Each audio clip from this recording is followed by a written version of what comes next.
Life is hard enough when you're stuck in a 9 to 5, but it gets even worse when the boss you work for is nothing more than a barking dog who knows nothing beyond yelling at his employees. Meet Jin Song, who has suddenly started noticing these weird system windows that hint at an upcoming zombie apocalypse. But with the stress of his job, coupled with his boss's endless yapping, he doesn't even have the time to properly think about these otherworldly system notifications. The only thing keeping his sanity intact is the kindness his female colleague Seon Ah shows him. He often thinks about quitting, but with AI taking over remote jobs and unemployment shooting through the roof, he doesn't have many options to fall back on. That's when everything starts to change for the worse. Even in the dead of summer, snow begins to fall across the world, an unnatural phenomenon science can't explain. Things only get real when Jin Song finds a coworker feasting on another colleague's body. This is the moment Jin Song realizes he's royally screwed. The encounter with a literal zombie is traumatizing. His knees give out, dropping him to the floor. Suddenly his phone rings. A message has been broadcasted. People are mutating due to a virus called rabies, so everyone is advised to stay indoors. This is a lot to process. Jin Song is sure as hell that some funny-sounding virus like rabies couldn't possibly turn humans into actual zombies. There has to be something far more incomprehensible going on. He checks social media where everyone is talking about zombies ravaging neighborhoods and snow falling in the middle of summer. That's when it all clicks in his mind.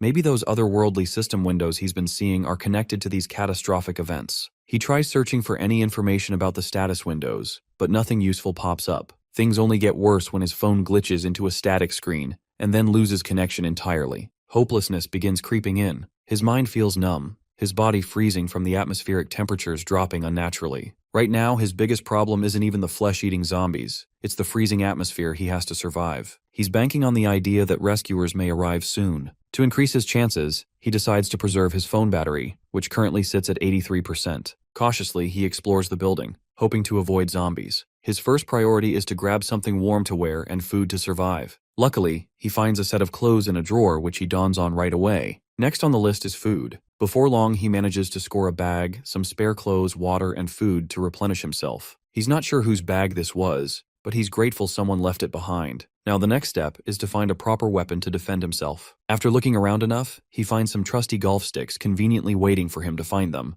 With the supplies he has, he could last about 3 days. So the daunting question is, will rescue come before he starves to death in this unforgiving cold? The streets are crawling with zombies and monsters, and with the raging blizzard, it won't be easy for helicopters to reach him. If rescuers don't make it within a week, the only thing waiting for him is doom. Worse yet, the temperature is dropping faster than ever. And then another system window appears before his eyes. Inside the system shop, he sees a list of items. Winter clothing is among them. He desperately wants to acquire it, but he doesn't have enough system currency. Suddenly, footsteps echo nearby. He quickly gets out of his cozy, quiet corner and stands ready to deal with whatever is approaching. With the golf stick in his hands, he runs to find the threat before threat finds him. Just before he slams the golf stick, it turns out that it's just his coworker, Kim Ju-man. The introduction goes smoothly since they already know each other. Jin Song even happens to be this guy's senior at work. They sit down, and Kim Ju-man explains how he ended up here. During break time, he was stuck in the canteen. Hearing grotesque sounds outside, he locked the door behind him. When he finally tried to escape, he bulldozed his way out,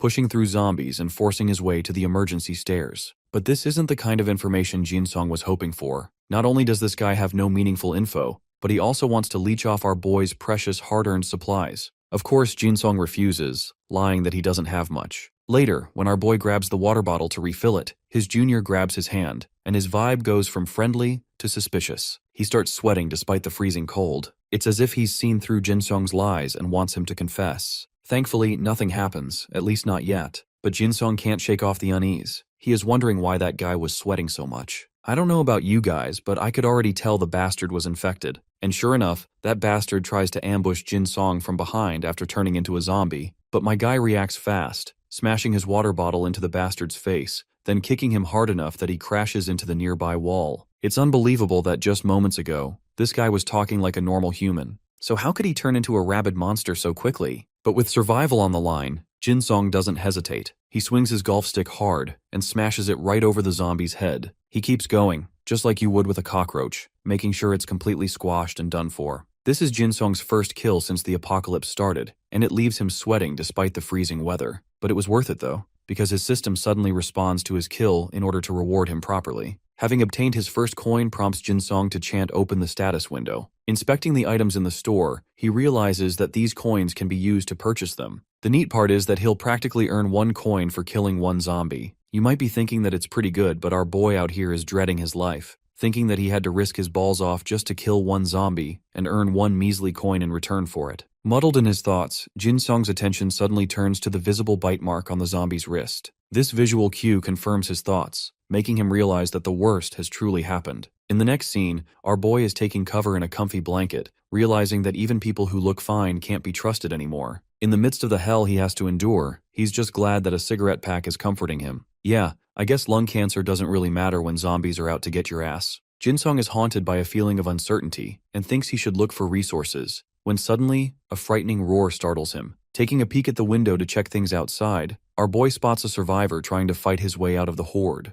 Unfortunately, the bloodthirsty zombies gangbang him in one scene and leave him in a state that is comparable to when my ex-girlfriend dumped me. Horrified, he moves back, realizing that he's in a real mess. A while passes, and Jin Song is practically trapped inside. It's already the third day, he's running out of options, and his battery is at a critical 3%. As if that wasn't enough, bro basically has 4 chocolate bars left to save his life. Thanks to his observations from the window, Jin Song has learned one thing. People have helplessly tried to escape the zombies, but they're hunted down every single time. Even with those kinds of odds, our boy understands that the only way he's going to survive without starving himself to death is if he starts moving around. Fastening his bag, Jin Song starts removing the barricades, understanding that he's only going to put himself in greater danger by staying here. Right now, his best shot of survival is to look for other survivors within the same building, hoping that the power of friendship and cooperation will save him. Jin Song sets the 6th floor as his main target, wondering if Juman really did block the entrance according to his words. Suddenly, our boy hears something and immediately goes to the window. Except when he looks outside, there's nothing but the merciless cold. It's dark out, but there's a sign of lights, implying that some other person must have used the generator to turn them on. This confirms one thing.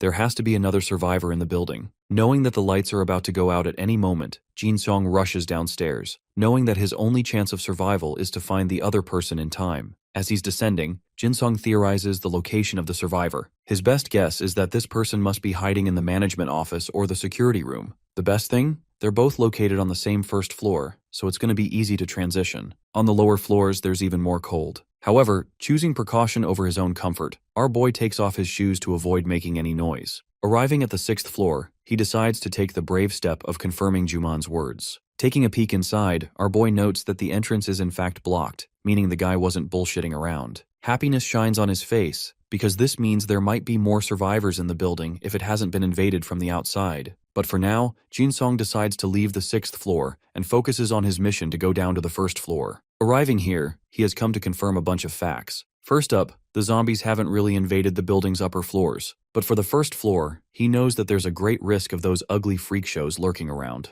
Clasping onto the door handle, our boy slowly opens to take a peek, begging and praying for there to be none. Unfortunately, reality is much darker. There's blood splattered everywhere, and just as expected, there are zombies tumbling around like the brainless savages they are. With an entire horde in sight, the situation is critically dangerous for our boy. This means he genuinely can't make his way outside, not with a horde this huge. The good thing is that the zombies haven't taken notice of the upper floors and are stuck on the 1st floor. However, with the way things are going, Jin Song fears that the door blocking them out won't hold up for long. Using this as his one opportunity to get the fuck out, he quietly slips towards the direction of the management office. Having arrived at the office only a moment later, Jin Song is unfortunately met with an unpleasant, tragic sight. In front of him is a corpse of a man, a really nice guy who always greeted him every morning, but because of the inhuman cold, he died from hypothermia. Deciding to let the guy rest, Jin Song shuts his eyes and offers a small prayer for his fallen companion. F's in the comments for his homeboy. Anyway, Jin Song continues his efforts to reach the security room, hoping that he'll find a survivor lurking here. However, he has to be cautious of potential traps set by the survivor, similar to what he did with the barricades. That's why our boy's first objective is to prove his innocence that he's not a mindless zombie. Turning his attention back to the freak shows lurking around, Jin Song observes that though these zombies are blind as hell, they're also pretty sharp on picking up sound. So, he calmly taps on the door, indicating that he's a human to the other person.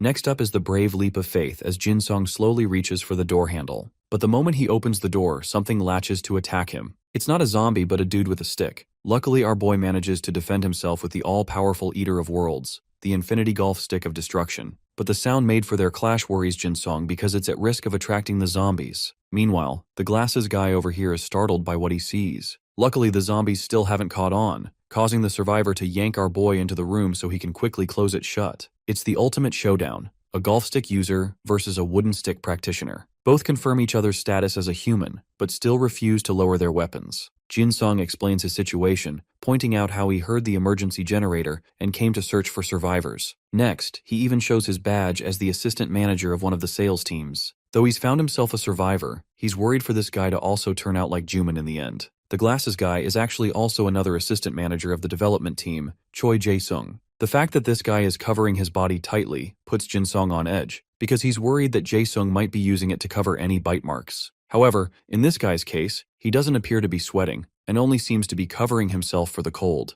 Observing his surroundings, our boy takes notice of the guy's backpack, and then shifts his attention to the wooden stick. A contemplative and skeptical Jin-sung suddenly reaches clarity. You see, infected people are abnormally hungry, and the fact that this guy is rationing his supplies indicates that he's completely normal. Jin-sung offers his hand, putting the other guy on edge as he points his weapon at him. Our boy realizes that maybe Jae-sung is actually suspicious of him trying to loot his bag, when in reality, he didn't really want that to happen. Looking for a way to resolve the situation, Jin-sung quietly puts his golf stick back and embraces a show of surrender. This way, he proves his innocence. Thinking of alternatives, he even decides to offer the other manager a cigarette to smoke. Reaching for his pocket, he takes out his pack and offers one to the guy, once again showing an interest in the lying. Glasses guy is cautious at first, but eventually lowers his weapon. After giving it a thought, he agrees and politely asks if it's okay to smoke one. In the next scene, both of them are cozying up to each other. Despite the horde of zombies waiting to tear their flesh outside, at least they've got cigarettes over here to enjoy. Jin-sung even jokingly remarks that he's had nothing other than a chocolate bar and a cigarette the entire day. This causes the other guy to actually rummage his bag, which confirms to Jin-sung that he must have looted some items from the lounge area. The guy takes out some noodle cake and breaks it in two, advising his new friend to eat slowly and chew it properly. Our boy happily accepts and starts munching down on it. He sparks conversation, curiously inquiring how the development team's manager was able to get his hands on food. Jae-sung apparently looted what he could without taking the whole fridge, something that made both of them laugh. A short while after, they're both quivering in the cold while the development manager explains the situation on the second floor. Things are looking miserable there. Recalling what happened, he remembers feeling trapped with his colleague, forcing them to split the food. His friend insisted that they get the move on, while he preferred waiting for someone to save them. In the end, Jae-sung's friend got gobbled up by the zombies because of his impatience, leaving the guy to fend for himself. From this explanation, our boy realizes that there are more than just a few zombies on the second floor. Luckily, there are only 4 according to what this guy saw. In the end, he had to leave 2 out of fear of losing power. So he scavenged his way, weaseling out as slow as he could while creating a few distractions for the zombies. Jin-sung is actually pretty impressed to hear that this guy managed to escape 4 zombies unharmed. Secondly, he learns that it was in fact Jae-sung who turned on the emergency generator. The guy's also secured an extension cable for charging important electronics. But at this point, our boy is starting to question if any of their electronics even matter anymore. Jae-sung is actually pretty shocked to hear him admit that he hasn't been using the internet. Our boy expresses that he couldn't find a signal, but the development team's manager reveals that satellite internet works perfectly fine. Hilariously, the manhwa even references Elon Musk's latest Starlink project, which is the very reason the internet isn't an issue in this apocalypse. Jae-sung reveals that though not all servers are working, the internet still works enough for them to make use of it. All of this information is hitting our boy like a truck. He didn't even know this was possible. Being the chill guy Jae-sung is, he offers to let Jin-sung's phone charge now that his own is finished. A short while later, Jin-sung connects to the satellite network, confirming that stuff is working perfectly fine. He thanks his friend a ton for teaching him so much, but being the humble king Jae-sung is, he doesn't take any credit for it. Their hopeful moment is thrashed when they spot the lights going out. This confirms that the emergency generator is also done for good. Jin-sung asks what this guy wants to do next, to which he replies that he's going to keep on staying here. Reading between the lines, our boy realizes that Jae-sung is basically telling him to leave. The thing is, this guy is just trying to preserve his own life in a safe environment. Having another person wasting his resources is only going to impose a burden on him. At the same time, even Jin-sung thinks that their partnership wouldn't be beneficial because of their different mindsets. One of them wants to get going, while the other intends to stay in a safe environment. Naturally, our boy makes the first move, ensuring that there isn't any conflict between them and decides to leave. Before he heads out, his friend decides to offer him one last gift for the journey. He hands him a flashlight and a spare battery because he's got plenty of his own to work around with. This is an amazing development for Jin-sung, who stocks them in his bag, thinking that it's going to help him in the long run. In return, our boy happily offers him a couple of cigarettes to enjoy. Both of them part ways on good terms, bidding each other good luck and hoping to meet again soon.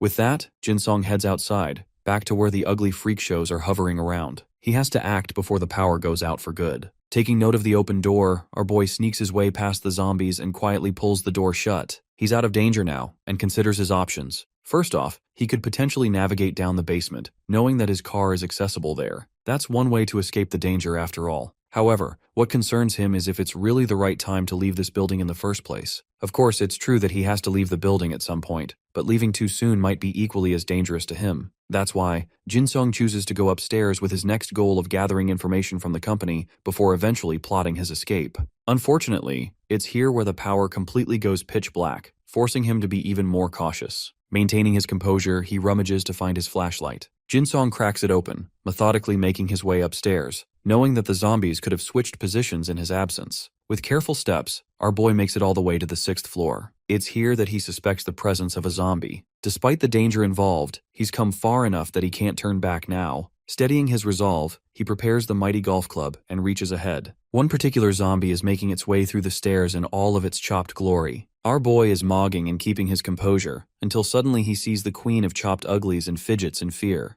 Bro literally ducks while this zombie turns into Supergirl and tries to jump his ass. Coming over with a bashful golf swing, this man smashes her head, leaving her smacked like a dead mosquito on the wall. But that's not enough to kill her, because it tries to spam attack the same move again, only for our boy to whack her face with his golf of destruction. This time the swing has knocked her downstairs, leaving a pool of blood. At this point, this man is practically begging her not to get up again. But for some reason, this persistent zombie still has the ability to squirm around. Jin-sung's golf stick is hella bent from smacking the bitch around, and with a final prayer, he makes the killing blow, hoping to end the zombie for good. Thankfully, it's all over. The system rewards him with another coin, allowing him to purchase an item from the store. Jin-sung, on the other hand, is panting in exhaustion, while his beloved golf stick has suffered irreversible damage. The slayer of zombie bitches can rest well, knowing it won our hearts. Back to our boy, he's pissed off and still decides to keep the weapon away for some other use later. His main focus now is to inspect the zombie, wondering where the hell it even came from. In the next scene, the guy checks the rooftop door, which appears to be locked shut.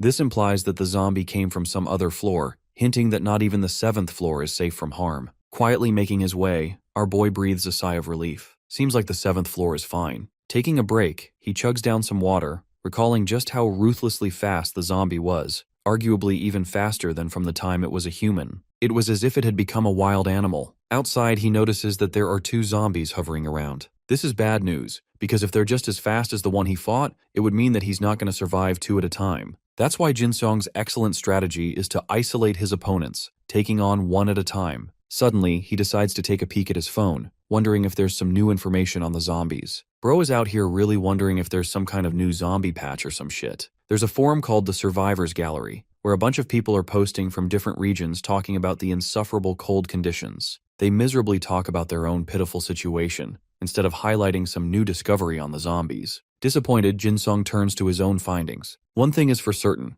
these zombies primarily use sound for detection and have terrible senses otherwise. They can't be killed until their heads are brutally destroyed, and the obvious fact is simple that one will turn into a zombie if they're bitten. But these facts are just something everyone already knows. With no new update on the forum, Jin-sung highly suspects that the government has collapsed, meaning no one's coming for their rescue. It's a grim reality, leaving the survivors to persist on their own, in a world that has gone to hell. The scene cuts to the 5th day of the attempt to survive. The cold has gotten unbearably bad, even for our boy. He's at risk of getting sick, and in an environment like this, that practically guarantees death. Knowing that staying rigid is not helping, our boy decides to warm up with some jumping jacks. But after exercise, naturally his stomach is also grumbling. Though he'd normally only eat half a piece of chocolate, with the way things are going, he needs to eat more to survive. Munching on his bar, he decides to take off his shoes again in an effort to prioritize a lighter travel. His shoes definitely aren't helping him with the noise anyway, so they're pointless to carry. Right now, Jin-sung absolutely needs to secure some food if he wants to survive. Using manager Choi Jae-sung's information, he recalls that some of the food should still be here in the lounge. Our boy suspects that it's in the same bag of the colleague who died trying to escape, which isn't really a good thing either considering what happened to him. First off, he's going to have to solo 4 zombies, which is a cause for concern. It's not like he can steal the bag and escape undetected either. The logical and perhaps the only answer in this situation is to beat them one by one and secure the bag. So Jin-sung starts trailing his targets, locating 1 zombie in room 1, another in room 2, a third in the business team room, But the fishy part is locating the final zombie, as it's nowhere to be found. Knowing that there weren't any corpses on the way to the exit, Jinsong understands that the final zombie must be lurking somewhere at least. But with these many fuckers ready to chew him down, he needs proper weapons to handle them accordingly. Checking one of the rooms, Jinsong learns that it's clear and decides to sneak his way in. The good thing about this room is that a quick scan shows him that a bunch of supplies are still available, even if there isn't any food. Outside, he already hears one of the zombies dragging about. Our boy clasps the flashlight between his teeth, grabs a cup to make the ideal distraction, and tosses it in the distance. Jinsong declares the start of his hunt, and the moment the cup hits the floor, the zombie lunges with incredible speed to chase the source of the sound. But it completely forgot that our boy was waiting for this golden home run. The zombie glances to its left, basically making the expression, "Oh shit, I'm cooked." Jinsong hammers the golf stick into its damn face, killing it instantly. The sound attracts the other zombies, but our boy quickly closes the door shut before they can barge their way inside. With this, he successfully cleared his first target. Jinsong's really happy, maybe a bit too happy, because he quickly forgets about the zombie sharing a room with him. The infected grabs his foot, indicating that it's still not dead. The sudden sensation makes our hero turn around in fear, only to see a crawling zombie clutching his leg and growling like some rabid dog. Hungry for a nibble, the creature lunges forward with its mouth wide open, while Song just stands there frozen in pure shock. The flashlight slips from his mouth and falls to the floor as instinct kicks in, and he slams his foot down on the zombie's head, pinning it firmly in place while it keeps drooling all over the floor. It stretches its arms out to grab him again, but he jumps back, now clearly irritated at the situation. Without a second thought, our hero swings his golf club down hard and cracks the zombie's skull, sending it straight off to the next life. When it is finally over, he just stands there beside the pool of blood, clutching his head as he tries to wrap his mind around what just happened. But before he can catch his breath, a hand suddenly slaps against the window right next to him, snapping him back to reality. He spins around in shock and sees a whole bunch of zombies trying to push their way inside, and in that moment, it suddenly hits him that there are still more of these freaks left. With no regard for personal hygiene, he puts the dirty flashlight back in his mouth and is determined to end this before more show up. Reaching the next room, he smashes his golf club through the window, which catches the two zombies inside completely off guard. Our hero then hurls a small metal object across the room, and both zombies instantly turn their heads. One of them rushes after it right away while the other remains standing, confused by what is happening. Song flashes his torch directly at the one still frozen in place, and the rest is history. Meanwhile, the backpack zombie dashes wildly around the room, even leaping over the desk to chase after the object, which turns out to be nothing more than a spoon. He turns around in confusion and runs at full speed, but our hero drop kicks him square in the back, sending him crashing to the floor. Wasting no time, he lifts his golf club high and smashes it down, sending the poor creature straight to hell. The final strike shatters his weapon completely while the system notifies him that he earned 4 more coins. A little downhearted at losing his weapon, he crouches beside the zombie to scavenge supplies. Song unstraps the backpack and slings it over his shoulders, feeling satisfied that it carries some actual weight. The relief is short-lived though, since he quickly realizes he is nothing but a damsel in distress without a weapon, and so he turns to leave the area in a hurry. Right as he is about to walk away, he stops himself. After going through all that effort to get here, it would be smarter to check the place properly. He recalls Jae-sung mentioning that the assistant manager had hidden in the break room and probably never had time to search the rest of the office. Going through each desk one by one, our hero's mood lifts when he uncovers a stash of supplements along with a power bank. Riding that small streak of luck, he pushes further and decides to check out the Development Team 2's office as well. But just then, a heavy thud echoes behind him. For a moment, he wonders if it is another zombie, but remembering he no longer has a weapon, he makes the quick decision to book it and live to fight another day. Our hero slips into a nearby room and hides behind a desk, hugging his backpack close. As he finally starts to calm down, he mutters to himself that it feels strangely comforting to be safe in a place as nerve-wracking as an office. Reality starts to settle in again, so he decides to go through the backpack and see what loot he got. After emptying the contents, he makes a list consisting of 3 bags of snacks, some ramen, cookies, and a can of Coke no gamer can live without. Our hero starts laughing like a lunatic and closes his eyes in peace as he thinks that with these supplies, he can surely last 30 days as long as he has clean water. Then his body starts to shiver, and the cold hits him again as the adrenaline finally clears out of his body, while his blood-soaked socks make him even colder. Our protagonist decides to wash up a bit, leaving his socks out to dry while he cleans the blood off his feet. He is annoyed at how cold the water is, as if he isn't in some world-ending disaster right now. However, he freezes the moment he notices some marks on his leg, his face turning pale from shock. He recalls the zombie at the start grabbing his leg earlier and feels relieved he won't be turning into one since they are not bite marks. Still unsure, he goes through the feed and comes across a post saying a person was fine days after getting scratched. He instantly cheers up and leans against the basin with a sigh of relief. Though his problems are far from over, because now that he washed his feet, the cold will give him frostbite if he doesn't warm them up. Our boy then opens up the shop menu as he recalls there were some winter clothes options available the last time. Looking at the expensive accessories, he feels irritated because it makes no sense to sell every item separately for 3 coins, or why gloves and shoes cost the same as an entire clothes set. Desperate for a little warmth, he decides to buy the boots first, which materialize right in front of him, as if this really is a game. He picks them up in surprise and slips them on to check the size,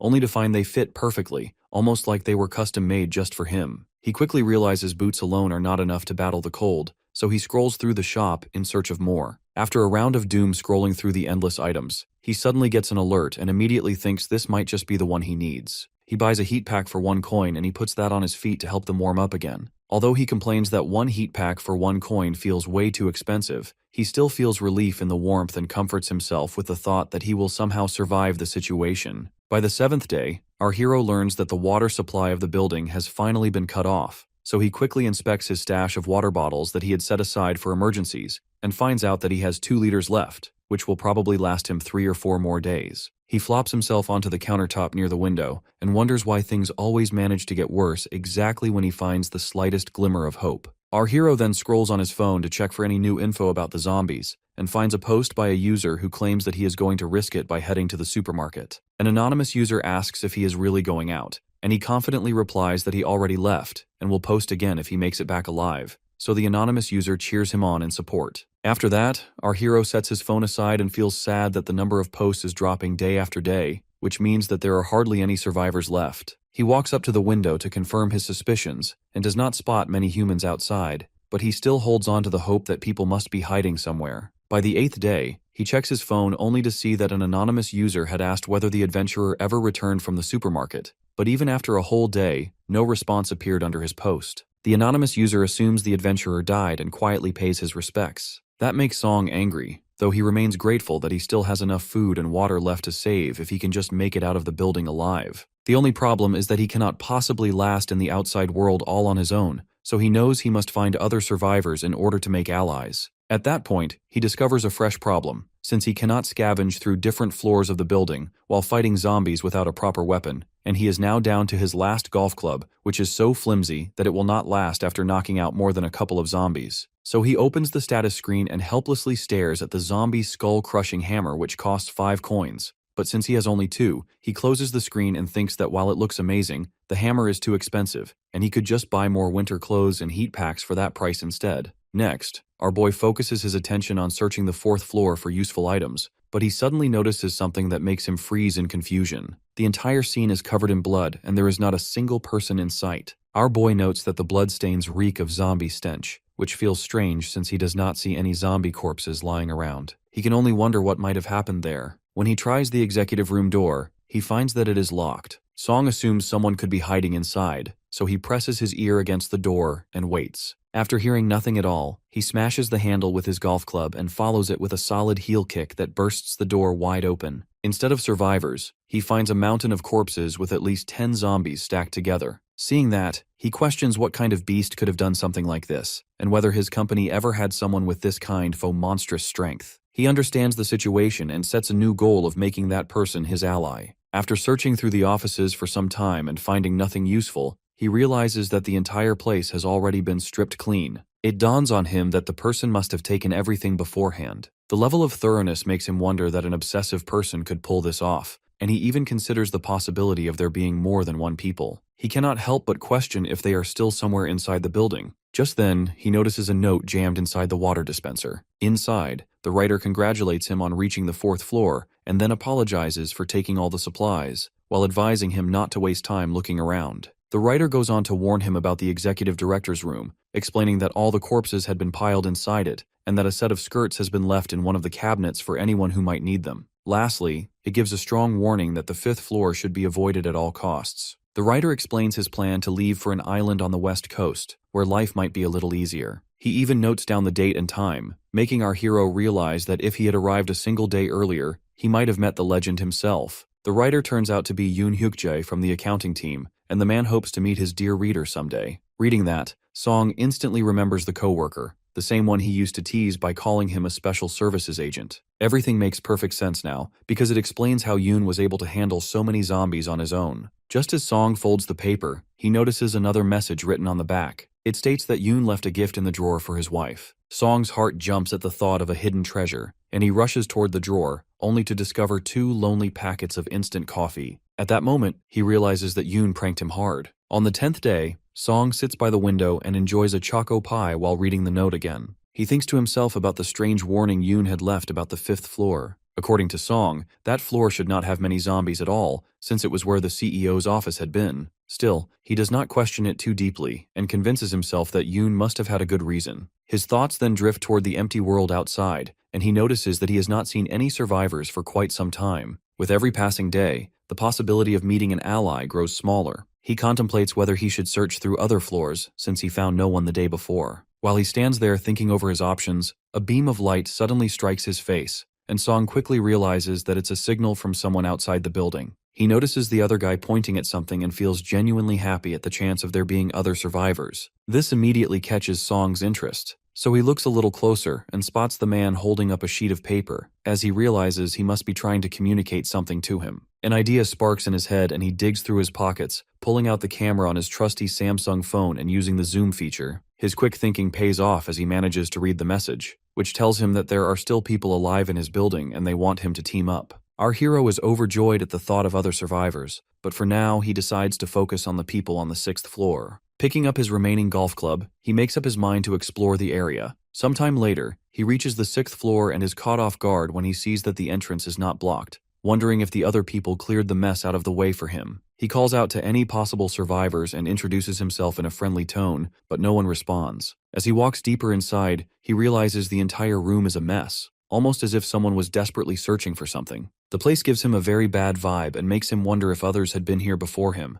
Just then, a zombie tries to sneak up on him. Luckily, Song detects the danger at the last second and quickly jumps back while readying his weapon. The zombie still manages to push him down to the floor, trying to pin him down, while its filthy drool drips all over his face. Desperate to stay alive, our protagonist kicks it straight in the gut, pushing the zombie back just enough for him to get back on his feet. Song doesn't waste the chance as he rushes forward and delivers a powerful strike that sends the zombie crashing to the ground. The fight doesn't end there, and our hero immediately picks up a cabinet with all his strength and slams it down on the zombie's head, effectively sending it off to join its brothers in the next life. The system informs our hero of his 1 coin reward, and he remarks that it now feels more like a death bell than anything else. He looks around the area, convinced there should have been survivors here, and begins to wonder if the man across the building lied to him. Just then, he hears a click nearby which makes him spin around, and he realizes that it might not have been a lie after all. He calls out to the person inside, assuring them that he is not here to hurt anyone, but there is still no reply. He keeps trying and explains that he came here looking for partners, while the person inside grips the door handle tightly as if refusing to let go. Our hero continues with small talk, mentioning that he is part of the sales department in the building. With no response, he eventually readies his club to smash the door open, but before he can, a voice from inside suddenly calls out and asks if he is Manager Song.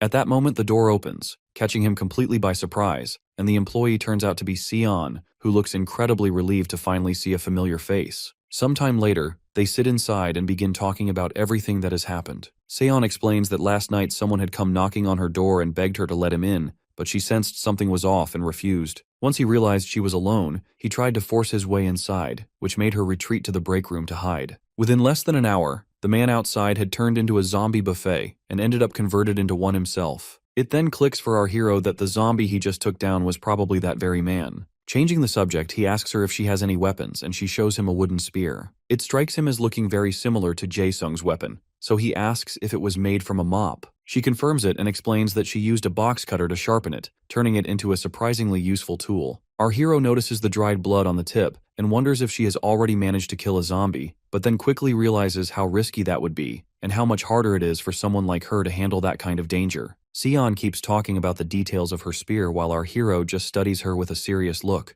already convinced that women are practically handicapped in this kind of world. He knows zombies are one thing, but the real danger also comes from people as well not being aware of their surroundings. With nothing else left to do, our hero decides to leave, which makes the girl panic and grab his hand tightly. She hesitates while asking if he's really going, but he apologizes and says he has to. Her panic only grows and she tells him desperately that she doesn't think she can survive alone. He pulls his hand free and apologizes once more, but she clenches her fist and randomly says that she used to fence back in the day. That makes him very confused, but she insists it's true and lifts the spear with dried blood still on it, and she confidently declares that she's the one who took down the zombies on the 6th floor. She then faces him straight on and claims he'll regret leaving her behind. The words leave him too stunned to reply, and she quickly starts bragging that she once won a silver medal at the national festival. That instantly flips a switch in him, and he shakes her hand, agreeing to team up. Not wasting time, he hands her the backpack stuffed with all the supplies he collected earlier. Together they search through the entire room, and he tells her to start grabbing backup batteries. She looks confused and asks if the connections have already been restored. He calmly explains about Starlink, and that little detail makes her light up with excitement like a kid who just got candy. Our boy asks her how many zombies she actually handled, and she answers proudly that there were 8, not counting the one he finished off. Right after, she happily yells that she found the batteries, while he just stands there in shock that she managed to take down 8 zombies all by herself. Once they finish packing their things, she asks if they should head out now, but he tells her to hold on for a moment. His eyes narrow as he notices strange marks on the door, and he asks her what those are. Seon explains that the guy from earlier kept trying to break it down, though she isn't sure what tool he was using. Looking around more carefully, our hero spots a shiny object hidden under some papers. He picks it up in excitement, while the nerd girl casually remarks that it's a measuring caliper. He feels overjoyed to finally come across a sturdy metal tool that won't snap apart like those golf clubs,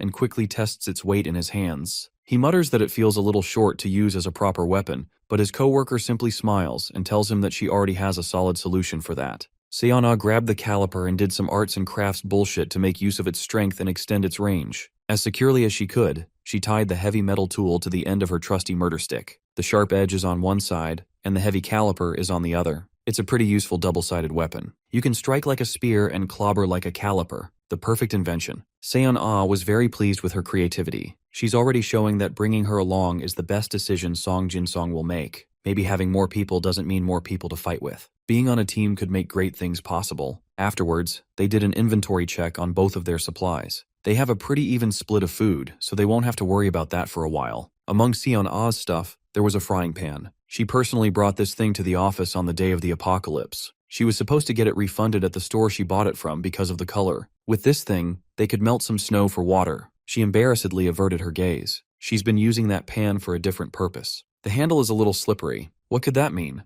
Changing the subject, she asked how Jin-song knew she was here. It felt like he already knew there was someone in the break room before Seon-ah made her presence known. He confessed that he got the intel from the building across the street. Whoever they are, they used a light to get his attention and wrote a note about joining forces. He showed Seon-ah the picture of the note, and she recoiled. Unlike Jin-song, she was quite skeptical of the message. Thinking about it now, rashly joining up with strangers is bound to come with a lot of risk and unpredictable factors. The reason Seon-ah even pushed to form a team with him was that they already knew each other before everything went to shit. It's hard to find someone trustworthy in the apocalypse, even more so for a woman. She cannot possibly team up with just anyone. It is understandable. Understanding her reservations, Song Jin-song willingly forgoes the idea of joining the people from the other building. Seon-ah was just glad that someone listened to her opinion. On another note, she shared that the deplorable manager Choi might still be alive. That pig boss is sturdy for real. She reckoned that he might be holing up on another floor. He was isolated with her on the 6th floor on the first day, but he managed to move. Seon-ah locked herself in the break room, and the pig was in the bathroom. He demanded help, but she froze in fear and ignored his pleas. It took her a long time to open the door and find that the manager had escaped somehow. He probably left on the night of the second day. Since then, Seon-ah carefully surveyed the 4th, 2nd, and 1st floors. She looted a decent bit. Assuming that he survived and hasn't moved, the manager might be lurking on the 3rd or 5th floor. As the night deepened, Seon-ah retreated to her corner, endured the cold, and dozed off. Song Jin-song feared that the neighboring survivors might reach Manager Choi and team up with the fat fuck. They could grow their group and become a threat to him and Seon-ah. Feeling himself spiraling to a hypothetical worst-case scenario, Jin-song shook his head and tossed away the uncontrollable external factors for now. To make himself feel better, he looked at his slowly rising coin count. Right now he can afford another piece of comfy winter gear. A winter hat would hit right about now. But before he could impulsively click on the buy button, images of Seon-ah's bruised feet flashed in his mind. The apocalypse is on, and bro is thinking about feet. She's at risk of getting frostbite. If she succumbs to that pain, she won't be able to move, just another dead weight. In many ways, giving her some comfortable boots is a logical choice. So, while his girl was sleeping, he was shopping to give her some boots. At the last moment, he balked and closed the shop window.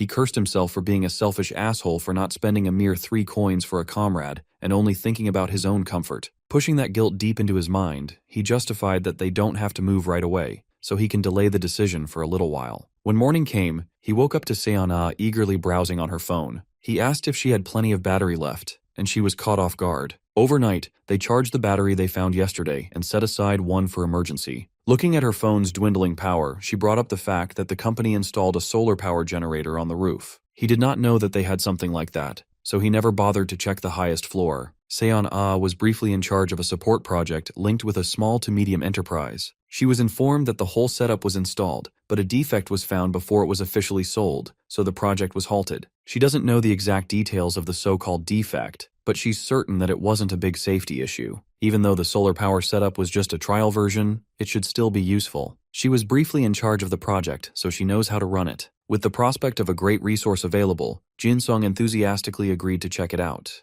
The trek up the stairs went smoothly until they reached the rooftop door. They had to pool their strengths together to push the door blocked by a hefty chunk of snow. Of course, the rooftop would be a white, snow-filled hellhole right now. They turned around and looked at the highest point of their office building. Up there, the key to unlimited energy lies. Jin-sung looked around the place and finally found the attached ladder. He tried to pull it down, but the thing was stuck and frozen. The first rung of the ladder was quite high up. It would be hard to get on it. Bravely volunteering to be the one to go up first, Seon-ah asked for a boost. Thankfully, the whole platform wasn't too high, so all it took was a decent boosted jump to scale. Maybe it's because she used to be a decorated athlete, but her movements are so light and measured. Seon-ah felt around the platform, wiping the piles of snow away as best as she could, until finally, the solar panels revealed themselves under the pillowy surface. She excitedly relayed the news to her new partner. The panels aren't that big, so she can take them apart and lower them down. After a few minutes of tinkering, she secured the first piece and carefully worked with Jin-sung to retrieve it. They repeated the smooth process 3 more times. At the end of the day, they left the rooftop with 4 solar panels that could be a crucial resource. It was a tough and exhausting mission, but they pulled through with teamwork. Like Seon-ah claimed, the installation was as easy as pie. She finished it in just a few minutes. These panels are more effective outside, but they can't exactly leave it back up to a snowy field. With all the dark clouds perpetually blocking the sunlight, it won't be very efficient. From what she remembers, a bright sunny day could charge a phone to about 50%.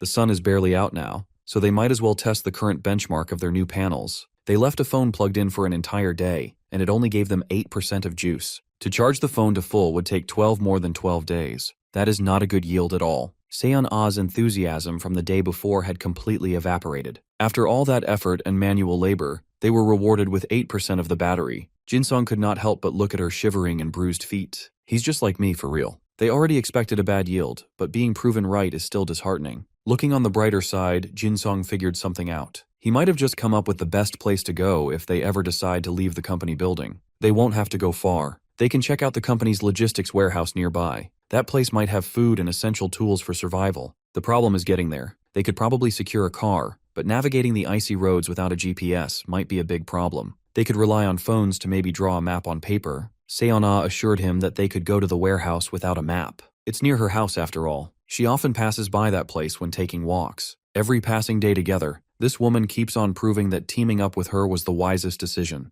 With an end-of-the-world partner and a goal, Seon-ah feels energized. This girl is not skilled and always game to take on tough tasks. She is pulling her own weight even with compromised feet. She never even coveted his winter boots. With that in mind, he made up his mind. It was a very odd question, but he asked for the size of her feet. He lied and came up with a story about how he saw a pair of boots somewhere earlier. Hearing this, her face lit up, and she willingly answered even though the reasoning had some glaring holes. She even volunteered to come with him and retrieve said boots. Jin-sung quickly ran to the door and asked her to stay put. He can't let her see his freaky ability just yet. After a few minutes, he came back with a pair of stylish winter boots that fit Seon-ah perfectly. Upon giving her the invaluable gift, the system prompted that a party was successfully formed. This is a new development. The system explained that coins acquired by a party member will be automatically added to Jin-sung's bank. That means forming a bigger team would bring more benefits. Gifting other survivors shop items might be the trigger. While he was lost in thought, Seon-ah wholeheartedly thanked him for the comfy boots. He was so focused on theorizing what other functions the system might have that he didn't even hear her. Seeing her hand phase through the system prompt snapped him out of his daze. Jin-sung excused himself as being just a bit dizzy due to hunger, and this sweet woman offered him something to eat from her stockpile. Pushing the mysteries of the system to the back of his mind,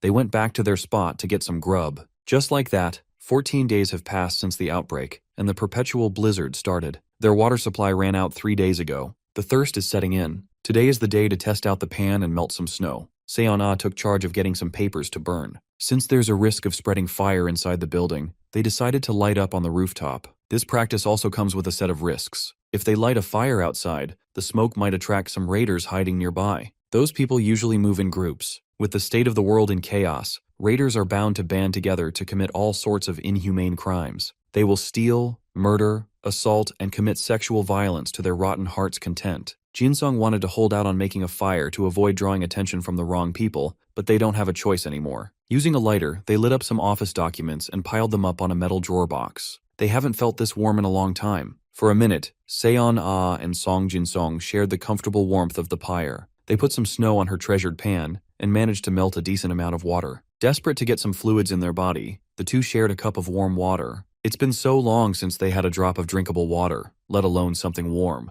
Seon-ah was moved to tears. She was starting to forget that such warmth existed in this cruel world. They shared a cozy evening, glad that they didn't give up and found each other. Little things like this can fuel the hopeless to hold on just a little longer. The night quietly passed, and day 15 of survival arrived. Seon-ah woke up first and gently nudged Jin-sung to open his eyes. She noticed something on the other building and pointed it out to him. That guy who's been watching from the other side has sent another message. The note said that the other survivors are coming to them. To be precise, they are crossing over to join forces. This news gave Jin-sung a jolt to his senses. The note was given just a moment ago. This will surely complicate things. Seon-ah saw the group moving busily, so they'll probably reach this floor soon. They might have seen the fire last night. There's no way to be certain if they are friendly or a pack of opportunistic raiders. They might be a dangerous bunch. Surveying the building's entrance, a bunch of men clad in winter clothing and equipped with blunt weapons came out. For now, Seon-ah and Jin-sung decided to pack their things and ditch their spot. Those neighbors even have wooden shields to deal with the roaming zombies on the way. They are moving faster and more organized than expected.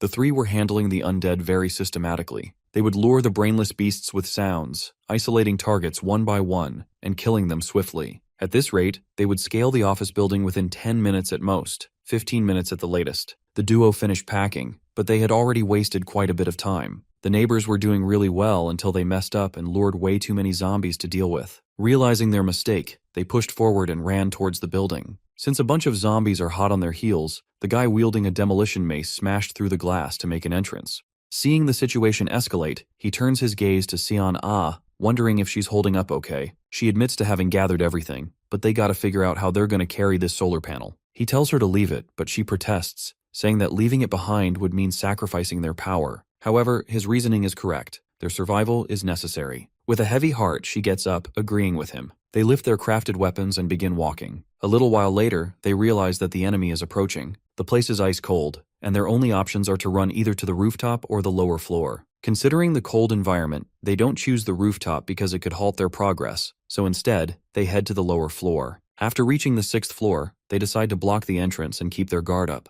They hear footsteps coming toward them, and our hero tells Seon-ah to be ready for the encounter. Despite being nervous, both of them are prepared as the sounds grow closer and closer. Suddenly, she realizes something, and our boy confirms that the enemies are looking for survivors. The people are about to reach the 6th floor, and the duo keeps their weapons ready to fight them off. But after waiting for a while, they still haven't arrived, which makes Seon-ah feel that something is off. The ground begins to rumble and they're both devastated, unable to understand what's happening. A loud sound shakes them and they both fall to the ground, checking on each other to make sure they're all right. After a moment of confusion, they wonder if it was some kind of blast. But considering it's just the two of them there, why would anyone use explosives? Our boy thinks of something and remembers the note. Avoid the 5th floor under all circumstances. He also recalls when Seon-ah informed him that the section chief was likely to have survived. So there's a chance that he took shelter on either the 3rd or 5th floor of the building. Connecting the dots, he gets up and decides to go down to the 5th floor to check. Hesitant, Seon-ah wonders if this is the right choice, but he assures her that if his guess is correct, then they are definitely making the right decision. When they enter the 5th floor, they find the entire place in utter shambles. The walls are broken and the glass completely shattered. He urges Seon-ah to be careful and mindful of her surroundings. Suddenly, Seon-ah stops and tells him to look to the side. When he looks in that direction, his jaw drops. A corpse lies in front of his eyes. He steps in front of Seon-ah, keeping her behind him while he goes to check further. Upon investigation, he finds only 2 dead people and concludes that there aren't any more explosives left. He comes across a door that has been completely destroyed. Suddenly, he hears a voice mumbling about its terrible luck. Our boy recognizes the voice, He follows it and comes across Chief Choi. It all makes sense to our hero now. Chief Choi was the one who caused the blast. As Choi keeps mumbling to himself, our boy shakes him out of it. Choi is surprised yet nervous to see Jin Song. His reaction seems a little too excited, almost suspicious. Choi begs Jin Song to help him. He drags himself toward him, pleading to be saved because his leg has been blown off and he doesn't want to die yet. Our boy is shaken, and behind him comes Seon Ah, drawn by the sound of Choi's voice. Seeing Seon Ah, Choi is amazed and tries to convince her that it's really him. Faced with a tough choice, Jin Song apologizes, saying he doesn't have any pills and that they aren't qualified doctors who can help him. Choi cries, saying he wants to keep living, and desperately tries to convince them that he can survive. Then he suggests a bizarre idea. If he becomes a zombie, he'll be able to live on. He pleads with them to bring a zombie to infect him so he doesn't lose his life, even if it means living as one of the undead. He's even willing to be thrown to the first floor so he can get bitten and infected. Hearing this, Jin Song apologizes again and denies his request. Choi can't handle the rejection and begins cursing them out, yelling that he held off the raiders for them, and this is how they repay him. He throws out wild accusations, shouting that they're probably sleeping together and that's why they don't want to help him, because he'd just be a burden. They both stare at him, but he doesn't stop. Furious, he vows to take revenge and kill them both with him since one of the bombs still hasn't exploded. Choi drags himself toward the bombs, still cursing them out. They realize that they really were raiders and that the bag was empty. Seon-ah agrees with our boy. He observes that the shield is shattered from the explosion and is now unusable, but they manage to grab the hammer. However, it's really heavy to carry, so he's unsure whether they should keep it or not. Seon-ah looks traumatized. Seeing her, he tries to assure her that they would have died anyway. She looks in his direction, and he explains that Manager Choi would have slowly gone into shock from excessive blood loss, so dying early reduced his suffering. He guesses that she's feeling guilty and assures her that she did nothing wrong. He gives her another scenario, saying that if the manager had become a zombie, they would have had to kill him one way or another. That opens her eyes, and she steps out of her guilt, agreeing with our boy. At dawn, they both stand in front of a window, and she points outside to look in a certain direction. He bends down and sees the situation outside. It's insane. There are multiple zombies roaming around. Later, they browse through their phones, where people are talking about the explosion and how loud it was. Seon-ah realizes that the community knows where the explosion came from. Thinking about it, our boy is sure that since this has become a topic in the community, other raiders will come looking for it. Besides that, the zombies that have swarmed are also a huge problem. He admits that he's been watching since yesterday, and that the zombies are spreading more and more over time, with most of them staying nearby. They assume that the lobby doesn't even have enough room to take a step in. So, they decide to leave tomorrow at the earliest time because they can't let the zombies occupy the emergency exit as well. Hearing that plan, Seon-ah agrees with him. They get up to check the situation on the first floor. As they're walking, Seon-ah hears a weird noise and wonders if Jin Song can hear it too. It's a loud banging sound, and he's sure that it's coming from upstairs. Slowly, they creep up to check what's causing the noise. They're shocked to see zombies inside the office. Seon-ah gasps in horror. Jin Song can't wrap his head around how the zombies got in because he was sure that Choi had died earlier. He tries to calm Seon-ah down, suggesting that maybe a survivor from the third floor, one they didn't check, went up to the fifth floor, or perhaps something came through the broken window on the fifth floor. They begin heading back down to the first floor. They slightly open the door and see the entire floor filled with the undead. They knew the situation would be bad, but they didn't expect it to escalate to this extent. The first floor is completely occupied by zombies, and they look across to the security room. They know that if the manager had been in the security room, he would have heard the zombies closer than anyone. Our boy shuts the gate because going through that way would be fatal, so they decide to go out through the underground parking garage. Since they didn't see any zombies there before, they head down to check if it's still clear. When they reach the garage, there aren't as many undead compared to the first floor. Since it's suddenly gotten extremely cold and not everyone left their cars behind, there are many vehicles they can use as cover. If they move quickly, the zombies probably won't be able to smell them, as there's no wind in the parking area. Hiding behind a truck, Jin Song asks Seon-ah to look at what's reflected in the car's mirror. She sees the B1F but can't clearly make it out because of her eyesight issues. She admits that she can only see the entrance leading from the passage to the B1F, but the number of zombies there seems similar to the number on B2F. Hearing that, Jin Song suggests that they should go to the 7th floor for now. Later, as they sit together, Seon-ah suggests that it would be amazing if they could travel by car, but they're not sure if the car batteries still work, since the vehicles have been in the cold for too long. So they have to turn down that option. The only thing they can do now is walk, and they start curating a plan accordingly. The temperature keeps dropping, and at one point it reaches 35 degrees. 5 hours before departure, they try to get some sleep while shivering. Seon-ah wonders if Jin Song was able to sleep, but he says no, as he keeps tossing and turning. She realizes he's been thinking about the person on the first floor and suggests that he could bring them along. He thanks her but declines, saying it would put both of their lives in danger. He admits that he just feels guilty because they seem trustworthy. She assures him that there will be more difficult situations once they're outside. Then, he asks her if she would be okay with others joining them, and she agrees. Quickly, he gets up to use his phone. He begins typing a message saying that he will be leaving at dawn tomorrow, and that if anyone else is planning to leave, they should come to the first floor emergency exit by 6 a.m. The next day, at 5:40 a.m., the duo is ready to leave. When they check the comments, no one has responded about joining them. Still, they hope someone will be at the location. When they reach the emergency exit, they find no one there and decide to wait a little longer before leaving, just in case anyone shows up. After waiting for 5 minutes, they begin to leave because nobody shows up. Looking outside the door, our boy notices a zombie that wasn't there before, and they realize they'll have to kill it and proceed with Plan A. Seon-ah realizes that the community was correct. The zombies keep circling the same spots while some of them just stand still. While hiding behind a car, they spot a zombie they need to take out. As our boy steps out from behind the car, the zombie leaps at him, growling. With confidence and strength, our boy knocks the zombie down with his weapon, and Seon-ah joins in to finish it off. The system notifies them that a party member has mined a coin, and that the coin is now bound to the party leader. After killing the zombie, our hero gives a thumbs up to his partner, and she smiles at him. Then they begin to walk and step outside. As soon as they do, they realize it's freezing, far colder than they expected. They could potentially freeze to death if they sleep outside, so they keep moving. Their first stop is Cheonggyechon, since zombies can't go up or down stairs. They're moving slower than expected, but this way they won't be spotted, and they can move calmly. After a while, they see their first destination. They choose to be careful because there are many zombies roaming around the police station. Bit by bit, they keep covering distance, and suddenly it begins to snow. The wind starts to blow, which means their scent can now be carried to the zombies. The wind direction is toward the police station, and soon enough, the zombies in that area catch their scent and begin running toward them. Both of them panic, wondering what to do, because if they go down to their first stop, they'll end up dead. The zombies can't walk down, but that doesn't mean they can't jump down, and the amount of noise that would make would attract even more zombies. For now, they have to get inside a building, but the problem is that most of the buildings are already occupied by zombies. If they break into one, it could attract even more of the undead. They have to act quickly, so they run toward the left, to a bus.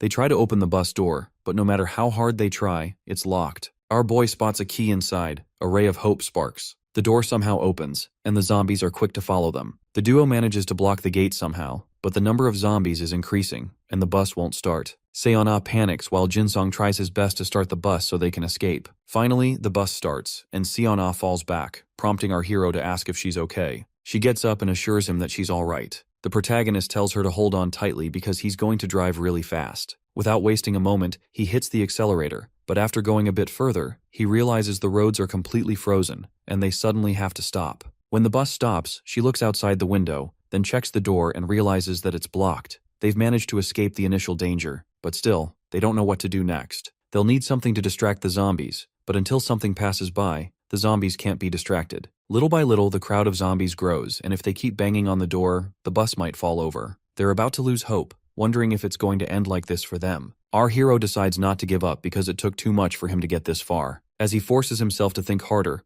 a miracle happens. Suddenly, a loud clang distracts the zombies, and they run off to see what caused the noise. The duo sighs in relief as most of the zombies leave them. Some still remain, but they're sure those will leave on their own soon. Then the hero wonders where the noise came from, and Seon-ah points toward an open window of a nearby building, from which the object must have fallen. She looks up, guessing it was probably from the second or third floor. Our hero wonders who could have helped them like that, and Seon-ah happily says that it could be a survivor with some humanity left. Suddenly, she sees that it's the same person who helped them before, an angel in disguise. The person waves at them, and by the looks of it, it seems to be a woman. Seon-ah looks closely and sees the woman watching them through binoculars. Hearing that amazes the protagonist, and they both type on their phone, thanking her for saving them. The woman waves a thumbs up in response. Both of them are overjoyed, grateful for how kind the woman was to save them from the undead. Seon-ah is happy that not all survivors are raiders, that there are still good people left. Even Jin-sung jokes that he wants to treat her to some instant noodles as a thank you. His partner reminds him that they don't have any food left, and they both laugh about the situation they're stuck in. Then, Seon-ah wonders if there might be some ramen left in the distribution warehouse, and Jin-sung affirms that the first thing they'll grab is some ramen. Later, in the bus, they're both freezing despite being wrapped in all the clothing they have. Jin-sung notices that Seon-ah seems a little off, and she's surprised to see that he's still awake. He looks at her and realizes she looks extremely pale, then sneezes himself, showing that he's caught a cold too. He realizes that the bus can't keep the cold out.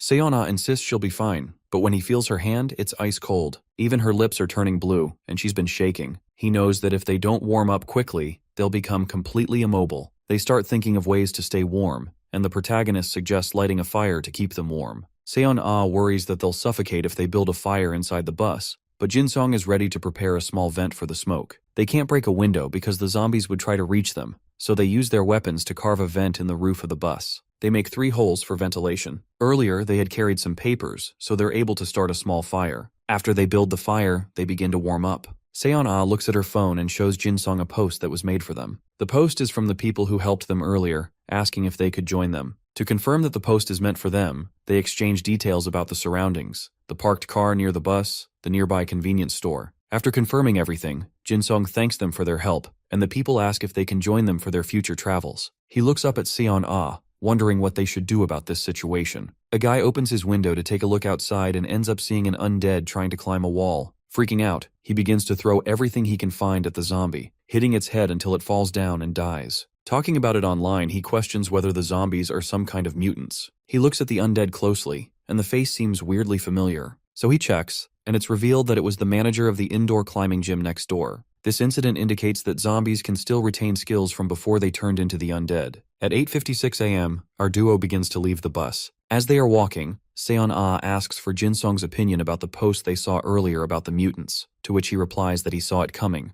That's because previously, when Manager Choi died in the explosion that blew out the windows, it's highly likely that the zombies got in by climbing the building's walls. Then, they wait for the people who are supposed to join them. And at 9 a.m., sharp, a girl steps out. Seon-ah happily goes to her. She sees that the girl is wearing a thick padded jacket, which makes Seon-ah jealous. Jin-sung assures her that they can get some winter clothes later. Seon-ah looks at the woman, who seems super kind, and just like that, they're about to become a trio. But fate has different plans for the kind woman. Out of nowhere, a zombie leaps and attacks her, biting into her neck, which shocks the duo. The zombie then begins devouring her remains, and our guy covers his mouth, realizing that the zombies are coming because of their scent. If they stay there, they'll be the next meal, so they have to move quickly. With that said, he starts moving, but Seon-ah is frozen in shock. He reminds her that they have to go. She looks pale from what she just witnessed, so he urges her to put her emotions aside and move in order to survive. She looks at him, knowing he's right, and they start heading toward their destination again. They reach an underground station, but wonder if this is the right way. Being on the surface is risky, so they decide the better option is to stay underground. They wonder if the people who were heading home had been infected. Suddenly the wind begins to blow again, and they have no other choice but to go downstairs. Seon-ah looks around and finds no zombies, only the corpses of people who look like they were trampled by the crowd. Jin-sung thinks that might indicate that not all of them were run over, because if they were all stuck in the subway, that just means they couldn't manage to escape. She taps him on the shoulder, and when he looks at her, she points toward a convenience store, which brings a bright smile to the protagonist's face. When they step inside, they find the store completely empty. Seon-ah observes the scene and wonders if they should check the storage room. Entering the room, they find 4 cans of beer, which look like someone left them there on purpose. So, they decide to take 2 of them. Making their way outside, they go to a clothing store, but it's completely looted. Seon-ah expected that, and since it was supposed to be summer, there wouldn't be any winter clothing anyway. Still, she didn't expect everything to be gone. Jin-sung then looks at the phone shop next door, which seems completely untouched. He concludes that they'll have to walk more than they expected, hoping it won't be over 20 kilometers. Seon-ah then tells him about what she saw earlier on the wall, which she found strange but took a picture of. The wall said, "I expected chaos to come, but not like this. It's far beyond anything I imagined. I'm scared. What should I do? Where should I go? I can't find my way." Reading that, it seems like it was written by the person who caused this whole situation. Seon-ah's phone runs out of battery, and they decide to keep walking. As they walk, they find the area completely clean, which seems eerily strange to them. There aren't even any animals. Even the zombie corpses are nowhere to be found, which means they might have gathered somewhere. Seon-ah feels a chill just thinking about what would happen if they accidentally ran into them. After walking for a while, they finally come across the train. They walk inside the train, inspecting everything inside, but they find nothing, not even a dead body. Suddenly, Seon-ah comes across something. It is a box with a kitchen knife in it. She observes the blade closely, which looks sharp despite being short, and could still be useful. Then Jin-sung pulls out a Bluetooth speaker that he found in another compartment and shows it to Seon-ah. It can be useful to lure zombies. After looking a bit more, they find nothing else, realizing they should have come here earlier. They begin to head out and come across something strange. It's a zombie, but the zombie isn't reacting to light or sound. The undead looks really tall, and looking closely, it seems oddly familiar. Seon-ah recognizes him as a retired pro baseball player from the KBO. No wonder the zombie is so tall. Knowing the backstory, they want to stay away and be careful, as it could easily overpower them. They slowly move behind the zombie, trying not to draw its attention or provoke it, saving themselves from unnecessary attacks. No matter how quiet they are, the zombie ends up reacting and notices them. It begins to run in their direction, and Jin-song yells at Seon-ah to follow the same plan as last time. She Rogers, and Jin-song sees how fast the zombie is. The zombie tries to leap at him, but he stabs it with his weapon, and Seon-ah hits it in the head to kill it. But they're both shaken as their weapon breaks on impact. It was a golf club, and they can't believe how strong this guy is. The zombie angrily looks at them and almost attacks Seon-ah. Seon-ah smartly moves behind it and, with the broken golf club, decides to attack from the rear. She stabs the stick into its head, killing the zombie instantly. Both of them look at it while it's on the ground, in awe of its physical power, because it kept dragging itself despite being stabbed in the shoulder. Jin-song apologizes that he couldn't defend her, but she understands there was absolutely nothing he could have done either. Seon-ah pulls the broken golf club from the zombie's head and wonders if they should attach it to the wooden spear now. Jin-song approves of the idea since the wooden spear was broken too, so now they can make a new weapon out of two broken ones. After a while, they craft a new weapon and get moving once again.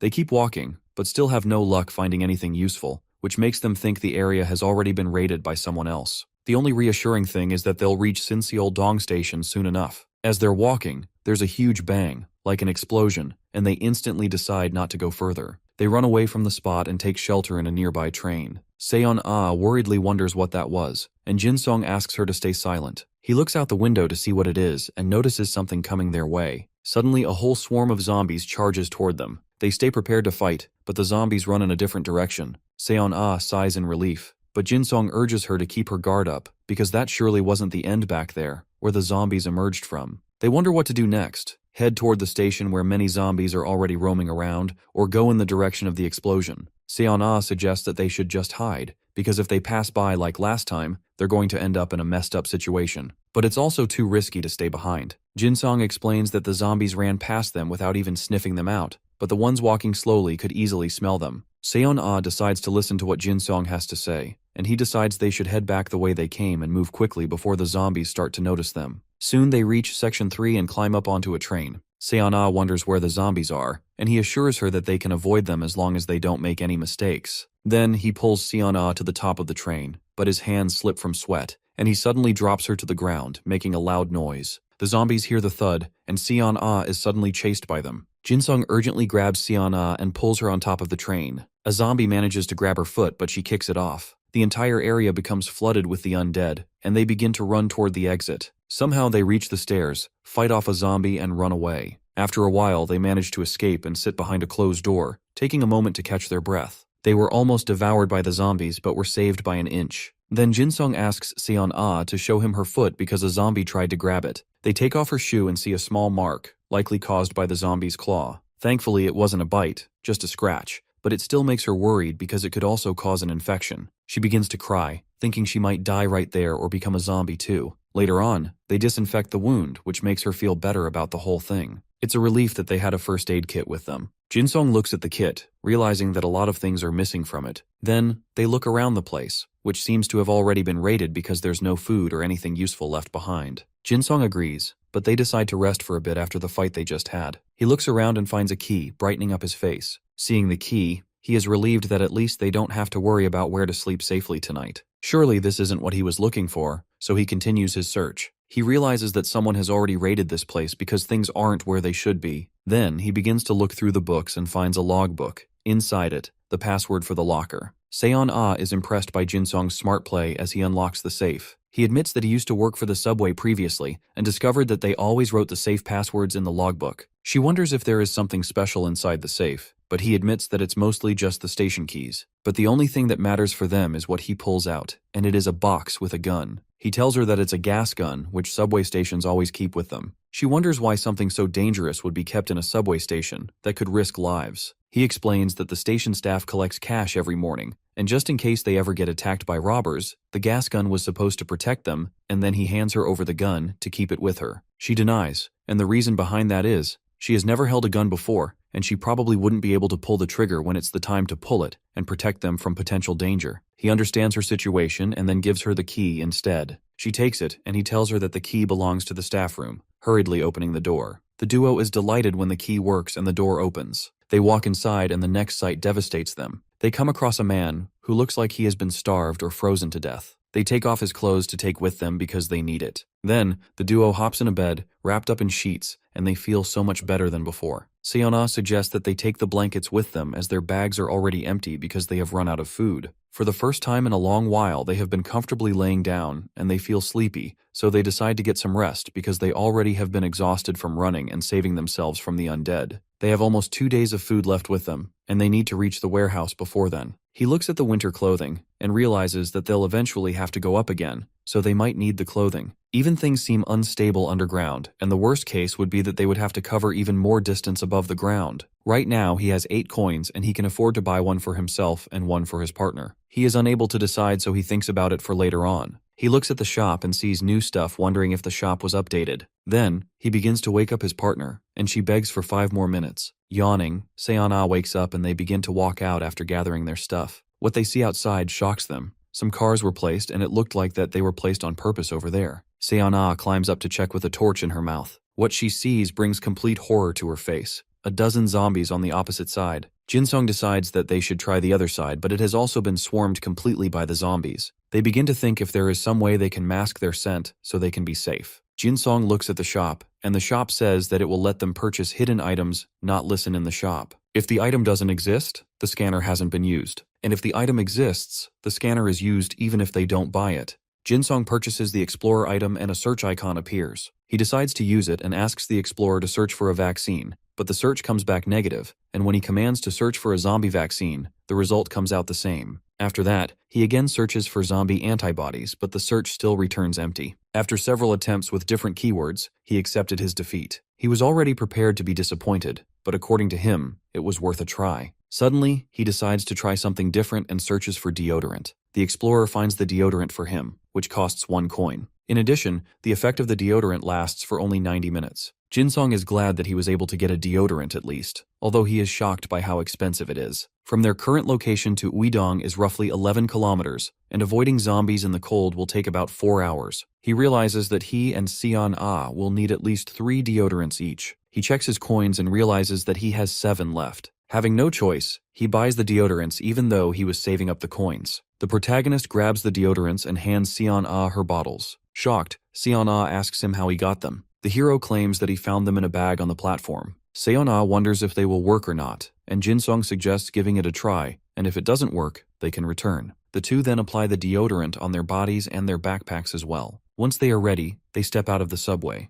The protagonist suggests that they speed up because they might run into zombies. Just then, the wind starts blowing really hard. Seon-ah spots a zombie nearby and tells Jin-sung about it. They walk closer to the zombie, and to their surprise, it does not move or react to them. They wonder if the deodorant is working, but then the zombie lets out a scream into the air. They are left wondering if the zombie noticed them. However, they stay still and fortunately the zombie turns around. The two then realize that the deodorant is actually working. Jin-sung suggests that they keep going. After a while, they walk past a gun shop. Seon-ah notices that the store looks untouched and believes that either raiders have cleared it out or the shop owner is still inside protecting it. Jin-sung suggests that they continue moving and save the shop for another time because anyone inside would likely be armed. Not long after, they arrive at Suyuri Station. Jin-sung is not impressed with the journey so far because he believed they would already be in Uidong by now. He then suggests that they start looking for a place to spend the night. Seon-ah offers to check the right side while Jin-sung checks the left. They assess the area and notice that some of the windows are still intact. Then Jin-seong finds a place with the door locked, but zombies are wandering around the area, so he realizes the place is not suitable for them. He regroups with Seon-ah, who also was not able to find a good place for them to stay. Jin-sung's ideal location is somewhere safe that is not overrun by zombies and sealed enough to keep new ones out. The two then enter a building to explore. After some time searching, Seon-ah believes the coast is clear because there are no zombies nearby. She tries opening one of the doors, but it does not budge. Seon-ah then suggests that they break it down. However, Jin-sung warns not to do it because the sound of breaking glass could attract zombies. Seon-ah agrees with him, but just as she is about to give up, Jin-sung insists that there might be another way. In hopes there is, he scans around on the shelves, in the cupboards, and manages to find some spare keys. Amazed, Seon-ah wonders how he happened to know they were there. Jin-sung explains that he had noticed earlier that the cafe stays open till late and that there are always shifts between those who close the store and those who open the store. Since keys often get misplaced, they usually hide a spare key nearby. Using the keys, he opens the door and the two gain access to the cafe.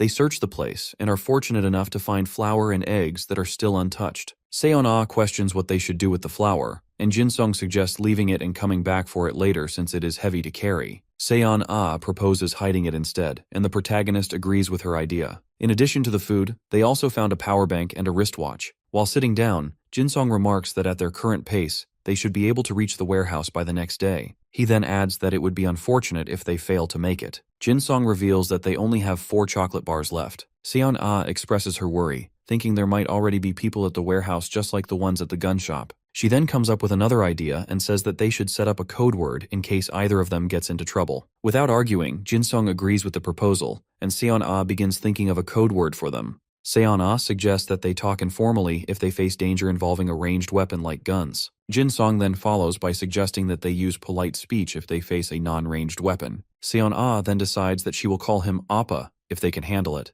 but if the situation is unclear, she will call him Sir, and if they need to run away or surrender, she will call him Sunbai. With these code words, Seon-ah believes that their words will not stand out too much. Jin-sung agrees with the idea. Seon-ah remarks that they can finally rest, but suddenly, thunder and lightning strike the area. This shocks and scares them since thunder and lightning are not common during snowy weather. Jin-sung realizes that the snow will pile up even more, while Seon-ah worries that their trip the next day will be worse. Trying not to think about tomorrow's problems, Seon-ah announces that she is going to sleep. While Seon-ah is sleeping, Jin-sung rests on a chair but suddenly hears a strange noise outside. He stands up to check and is surprised to see a man on a motorcycle. Jin-sung now realizes that motorcycles can move through snowy roads, but he wonders why the man is traveling so late at night. To his surprise, the motorcycle seems to be going in the same direction as them. Jin-sung thinks that the man might be going somewhere else, but he has a bad feeling. Just then, he sees a group of zombies following the motorcycle's trail. Seon-ah wakes up to see what is happening. Jin-sung quickly explains to her about the motorcycle and that it attracted zombies with its noise. Seon-ah becomes worried since the zombies seem to number in the hundreds. Jin-sung hits his head in frustration, realizing that even if only a few of them remain by the time they get there, their trip will be harder than the day before. Seon-ah questions what they should do next. Jin-sung thinks of 2 possible situations. Either the rider met the zombies by accident and ran away, or they are leading the group somewhere on purpose. He worries that they might get caught up in whatever the rider is doing. Seon-ah points out that they don't have enough food to waste time. Jin-sung agrees and adds that since their destination is a little over 3 kilometers away, they can't turn back either. Suddenly, Jin-sung gets an idea and suggests that they check the community feed because there might be something useful there. Seon-ah feels glad that they found a power bank earlier. When they open the feed, the first few posts show people surprised by the thunder and lightning during the snow. One person reports it is happening in Gangbuk, while another in Suwon notes the weather there is normal. Seon-ah mentions that it is snowing in other areas too. Jin-sung agrees but adds that this information does not help them. They keep scrolling and come across a post about a shelter in Yeongjongdo. One user mentions meeting survivors who believe there's a large shelter there, while another dismisses the claim, arguing that the government has already fallen. The original poster agrees, explaining that the message about the shelter was something written on a sign. Someone else claims they've been there and barely escaped, warning that the place isn't a real shelter but a dangerous cult, pleading with others not to go. Another user dismisses it, saying it sounds like nonsense. The poster then questions if they truly believe the story is fake, but the other person argues that people wouldn't change so quickly since it's only been a month since the outbreak. The poster insists they're just warning others to stay safe. They explain that with the world in ruins and food so limited, it's suspicious for any group to be handing out food and clothes for free. They suspect the group is gathering people for some hidden purpose. After reading the discussion, Seon-ah turns to Jin-sung for his opinion, admitting that the whole thing makes her uneasy. Jin-sung agrees that the shelter seems suspicious since the outbreak started only 3 weeks ago, yet this group already has a large place to house people and provide supplies. He recalls that Deputy Yoon Hyuk-jae once mentioned heading to the west coast and wonders if they can find him to learn more. Finally, he suggests they forget about the shelter for now, and Seon-ah nods in agreement. Jin-sung sets the phone aside, feeling disappointed that there's still no news about the rider. Jin-sung decides that they will just have to stick to their original plan. They finish the last of their chocolates and continue their journey toward the warehouse. However, Jin-sung warns Seon-ah that they may have to stop or go back if they meet a group of zombies on the way. Soon after, they use the last of their deodorants, and Jin-sung tells Seon-ah that they need to move quickly since there are not many zombies on the streets. A little later, Seon-ah whispers that they must be close now. Jin-sung scans the air as the fog thickens, cutting off their view. He checks his watch and frowns as the deodorant's effect fades. If they run into zombies, he warns, they'll have no choice but to fight. Just then, Seon-ah sees the warehouse's gate and quickly calls Jin-sung's attention to it. Jin-sung's face lights up with joy at how big it is. He He feels sure that with the warehouse, they will not have to worry about supplies anymore. Seon-ah tries to open the door, but it will not move. She feels that something is wrong since the warehouse used to be open, and now there is barbed wire on it that was not there before. Jin-sung wonders if she's been there recently, and she explains that her last visit was a few months ago. Our boy suggests they look for another way in. Soon, Seon-ah spots a section of the fence where the barbed wire is missing. She tells Jin-sung she's going to climb over, but he stops her, warning that it's too dangerous to enter without knowing what's inside. He's also uneasy about why that part of the fence was left open. Seon-ah reminds him that they have no other choice. The deodorant's effect is gone,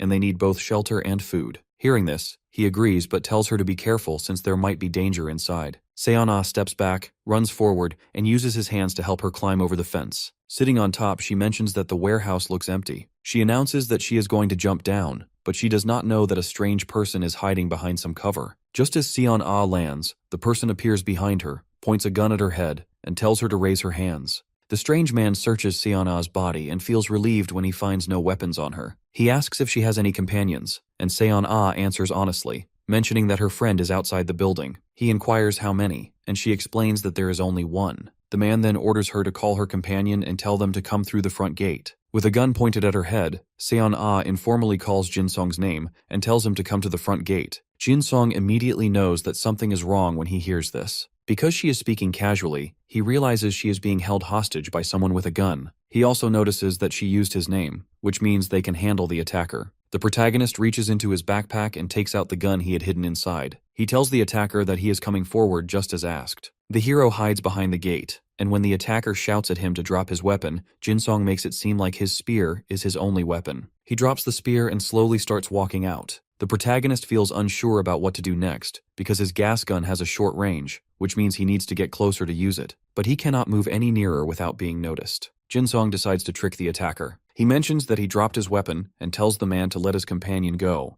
The attacker orders Seon-ah to move forward. Once the attacker is close enough, Jin-sung jumps out from his hiding spot, points his gun at the man, and screams at Seon-ah to bend. Seon-ah, ready for action, quickly bends down before either of them fires. The hero shoots first, and the gas hits the attacker's face, making him scream in pain. While screaming, the man fires his gun too, but the bullet barely misses. The protagonist runs out into the open as Seon-ah rushes to get behind the man and tackles him to the ground. Jin-sung pulls duct tape from his backpack and throws it to Seon-ah so she can tie him up. Just then, Jin-sung hears the noise of zombies getting closer because of the gunshot. He yells at Seon-ah to grab the key from the attacker. The man screams and refuses to hand it over. Seon-ah shouts at him to give her the key, while Jin-sung warns that the zombies are coming closer and they are running out of time. Seon-ah kicks the man hard and searches his pockets until she finds the key. She runs to the gate and tries to open it. While the hero fights off the approaching zombies, Seon-ah keeps trying the different keys, but none of them seem to work. A zombie suddenly charges at the protagonist. He dodges, and the zombie slams into the gate. At that moment, Seon-ah manages to unlock it and screams for the hero to get inside. The two of them quickly rush in and close the gate before the zombies can enter. Seon-ah locks the gate with chains and a lock while checking Jin-sung if he is hurt. The protagonist assures her that he is fine and checks if she is okay. The hero says that the gunfire was what attracted the zombies and suggests that they go inside for now. But when they turn around, they realize that they still have to deal with the strange man. The man is screaming in pain because the gas hurt his eyes. Then the protagonist suggests that they should get him into the building. The two grab him, and just as they raise him, they realize that it is assistant manager Choi Jae-sung. After they have settled inside the building and Jae-sung has washed off his burning eyes, Seon-ah asks Jin-sung if Jae-sung is the one he met in the first-floor security room. The protagonist agrees. Seon-ah whispers to the hero that she feels guilty since she didn't expect that they would meet him in such a strange way. The protagonist advises Jae-sung not to wipe his eyes with a towel. The manager admits that he knows, but his eyes still hurt. Our boy apologizes, telling him that the effect of the gas gun will last for at least a day. Jae-sung remarks that he is in trouble now. While making tea in the kettle, he adds that there would have been no need for a fight if they had told him beforehand,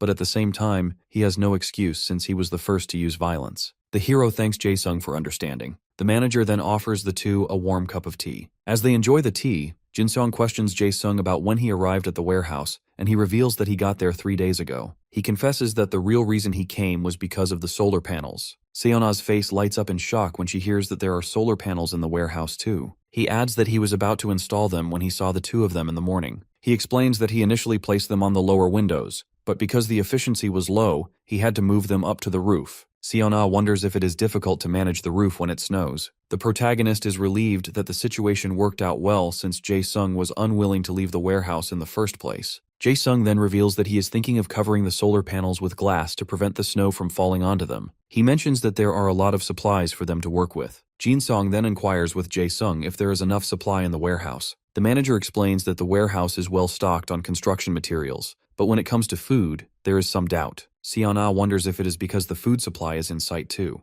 Jae-sung agrees and reveals that when he went there to check it out, the roof of the building had collapsed under the snow. He only managed to bring back what he could from the area. However, none of the food would spoil because it is frozen. He tells the two that once they have enough manpower and equipment, they can retrieve more food supplies. Our hero is relieved to hear this. The protagonist then brings up the big question. He apologizes for arriving uninvited and asks Jae-sung if they can stay at the warehouse. Jin-sung reflects that in this world, survival belongs to those who act first, and that working together is the best way to keep the place safe. Jae-sung respectfully agrees. The protagonist and Seon-ah both breathe a sigh of relief, their tension fading into quiet excitement. Jae-sung reveals that he was already planning to ask them to stay. After what happened between them earlier, he realized that he didn't have the manpower to defend the warehouse. He knows that more people will come, and if he stays alone, he will eventually lose the warehouse. Jae-sung is glad that the two showed up at the right time to become his allies. Jin-sung thanks Jae-sung for trusting them. Seon-ah then points out that the zombies are still all around the warehouse. This surprises the manager, who believed that the zombies would have spread out. Hiro then questions Jae-sung about how he was able to get his hands on a gun,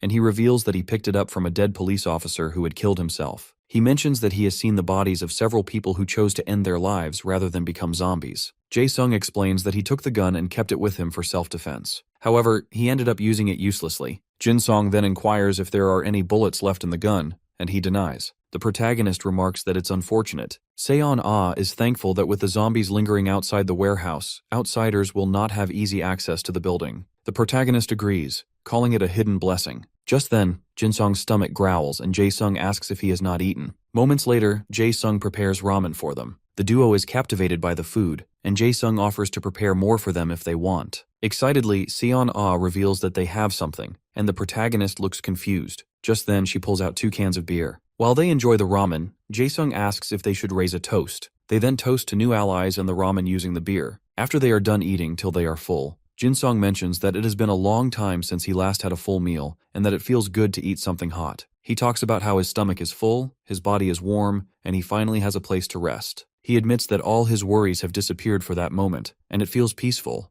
The trio is shivering from the cold, with Jin-sung feeling frustrated as the temperature keeps dropping quicker than they anticipated. Seon-ah wonders if there's any heating system in the building, but Jae-sung denies as they have stopped working. Jin-sung suggests that it's probably because of the power outage and suddenly feels a drop in temperature too. Jae-sung reports what he saw on the community board, the temperature being 35 degrees. Temporarily, Jin-sung wonders if they can burn something for the heat. Seon-ah mentions that their company doesn't deal with electronic products. In response, Jae-sung reveals that there's a burner in the warehouse and suggests using it as a heater. Seon-ah and Jin-sung's eyes light up with excitement at the idea. The protagonist asks if there's any firewood available. Unfortunately, Jae-sung explains that he's searched thoroughly but hasn't found any. The protagonist notes that they'll need to gather new firewood, but Jae-sung adds that their supplies are already running low. Jin-sung suggests burning old clothes instead, but Jae-sung points out that most of them contain plastic, making that unsafe. While the two continue discussing alternatives, Seon-ah seems deep in thought. Suddenly, she stands up and announces that there's a forest right behind the building. Both Jae-sung and Jin-sung stare at her in surprise and ask if she's sure. Seon-ah explains that the trees would make excellent firewood, especially since they're likely dead from the cold by now. Jae-sung agrees that it's a good idea and suggests they collect some once it's safe to go outside. He offers to get the burner in the meantime, and Jin-sung quickly agrees. Soon after, the two men get ready to fetch the burner. As they walk, Jin-sung asks if the first floor holds daily supplies except for food, and the second floor has clothing. Jae-sung confirms and adds that disposable and hygiene products are also stored on the first floor. The protagonist thinks to himself that he can finally brush his teeth. Jae-sung continues, explaining that heavier daily supplies, like laundry racks, are on the 3rd floor, while kitchen supplies are on the 4th.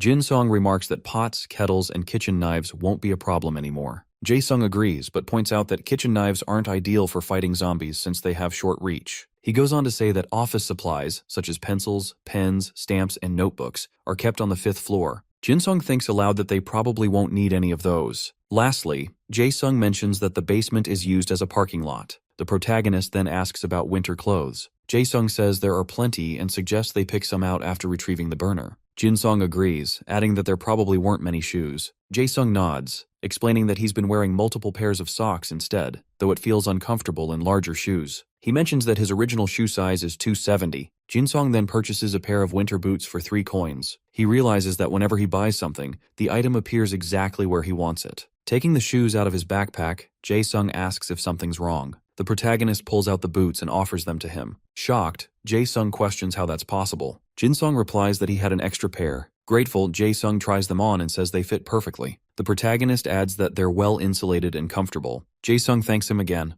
The system notifies that an ally has been added. The protagonist now has 3 party members. Jin-sung realizes the system adds people as party members when he gives them gifts. As they walk through the hallway, they stop in front of the burner. Jae-sung points out that there are many others, but this one is best for indoor use. The protagonist picks up the burner and asks if they should head back. As they climb the stairs, he remembers that Jae-sung used to smoke and wonders if sharing a few cigarettes might help strengthen their bond. Before they can continue, Jin-sung tells them to wait, saying he has something the building doesn't. Confused, Jae-sung glances out the window, then his eyes widen as Jin-sung pulls out a box of cigarettes. Jae-sung shouts with joy, exclaiming that he hasn't smoked since the outbreak. The protagonist quickly explains that the cigarettes were meant for the ramen he made earlier. Jin-sung places 3 cigarettes in Jae-sung's palm, surprising him with the amount. Smiling, Jin-sung says they're a community now. Overwhelmed with gratitude, Jae-sung clutches his chest, then suddenly leaps forward to hug him, declaring his love and calling him Sir. Jin-sung laughs and suggests they drop the formalities and speak casually from now on. Soon after, they return to Seon-ah and announce that they're back, placing the burner down. The protagonist then pulls out 2 padded jackets, saying it's a bonus. Overjoyed, Seon-ah grabs them immediately. He also reveals that he brought face wash, toothbrushes, and toothpaste. Delighted, Seon-ah jumps to hug him, causing him to drop the items. She excitedly takes them and says she wants to use them right away. Jae-sung comments that she looks happy, and Jin-sung replies that it's because they haven't cleaned up in a long time. After that, they spend 3 days setting up camp, turning Jae-sung's space into a kitchen and placing 3 mattresses and sleeping bags in the room next to it. They couldn't install solar panels on the roof since snow and strong winds might break the windows, so they placed as many as they could on the 5th floor instead.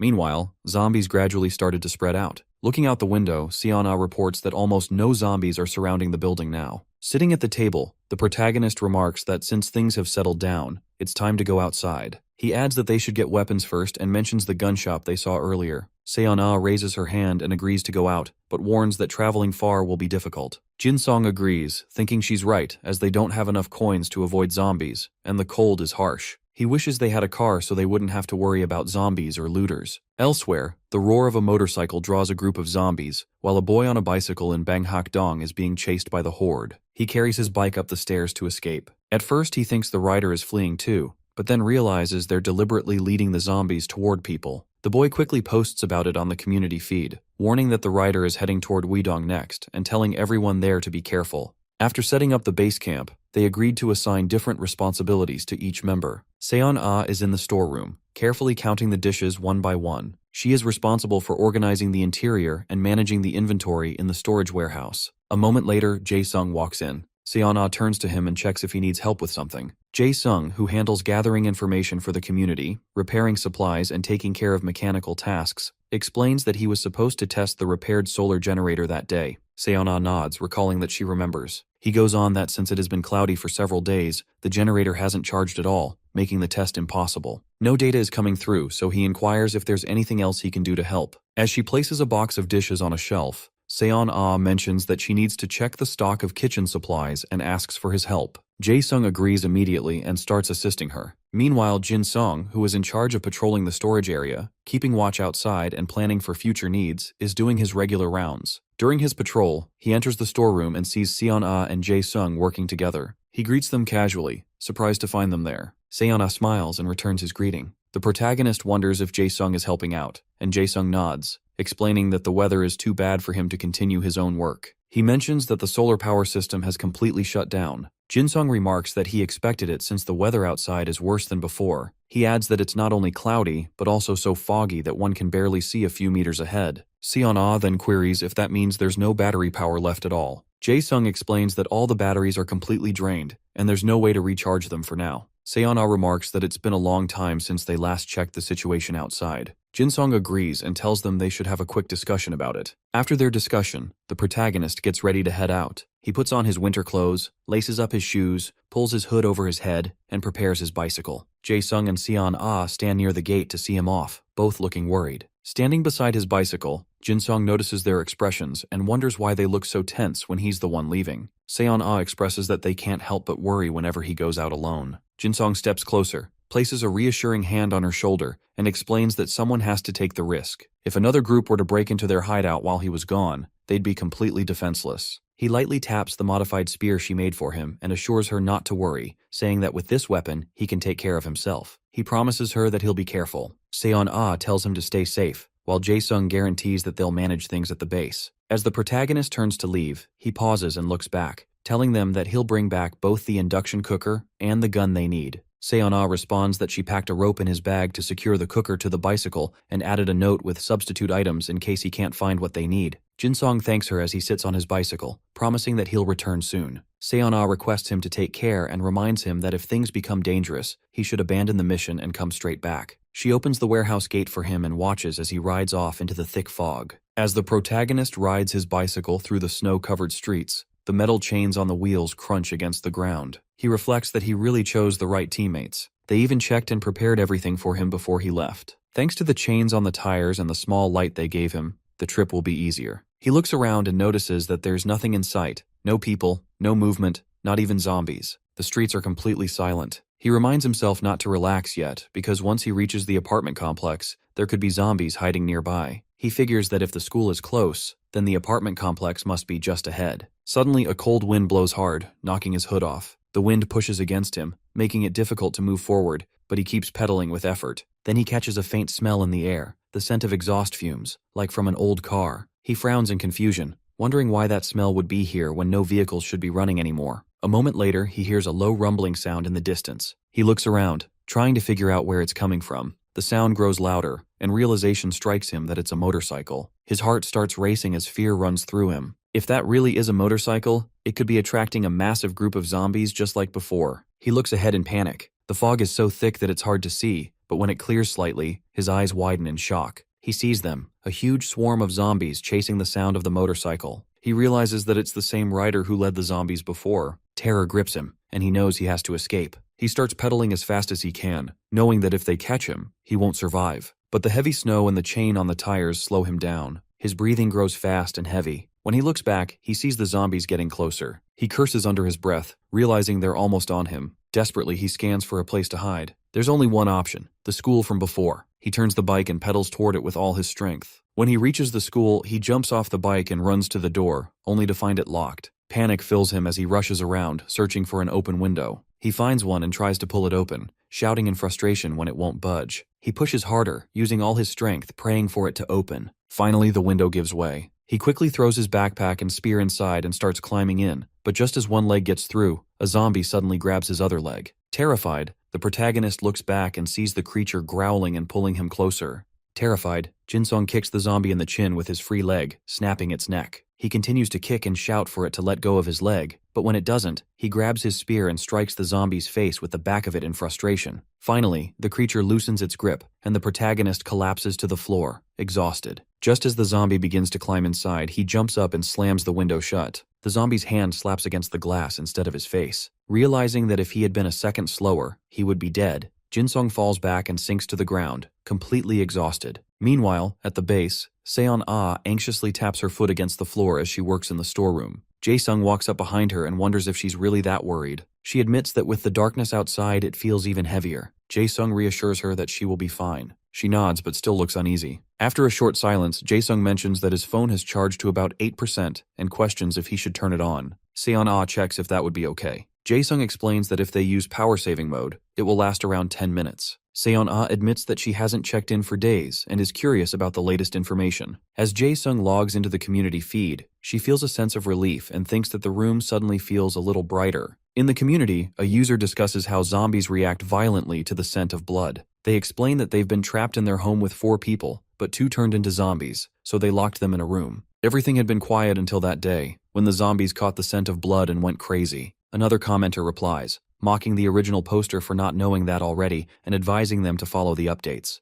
Seon-ah mutters that she already knows that, and Jae-sung agrees, scrolling to the next post. While they read, the protagonist quietly roams through the school's hallways, checking every classroom for zombies or survivors. Back at the base, Seon-ah points to another post, drawing Jae-sung's attention. It reports that the zombies are getting even worse. First came the wall crawlers, and now there are some massive ones. At the school, Jin-sung enters another classroom and looks out the window. He sees zombies gathering around the building and wonders if it's because of that motorcycle again, or maybe a biker gang passing through that has attracted more zombies. On the feed, an anonymous user asks how big the zombies have become. The reply states that they're no longer human, with some now standing over 2 meters tall. Meanwhile, the protagonist spots an enormous zombie towering over the rest, its long hair swaying as it moves. Shocked and terrified, he curses under his breath, wondering what kind of monster it is. At the base, Seon-ah repeats the post aloud, over 2 meters tall, and wonders whether that means their bones are changing. Jae-sung admits that he's not sure, but he is sure that things are definitely getting worse. He suggests checking one more post before the battery dies. They scroll through a few posts, one talking about the same horde, another about selling fridges during the Ice Age apocalypse, and one about looting a nearby mart, before Jae-sung pauses on a post about a massive zombie swarm.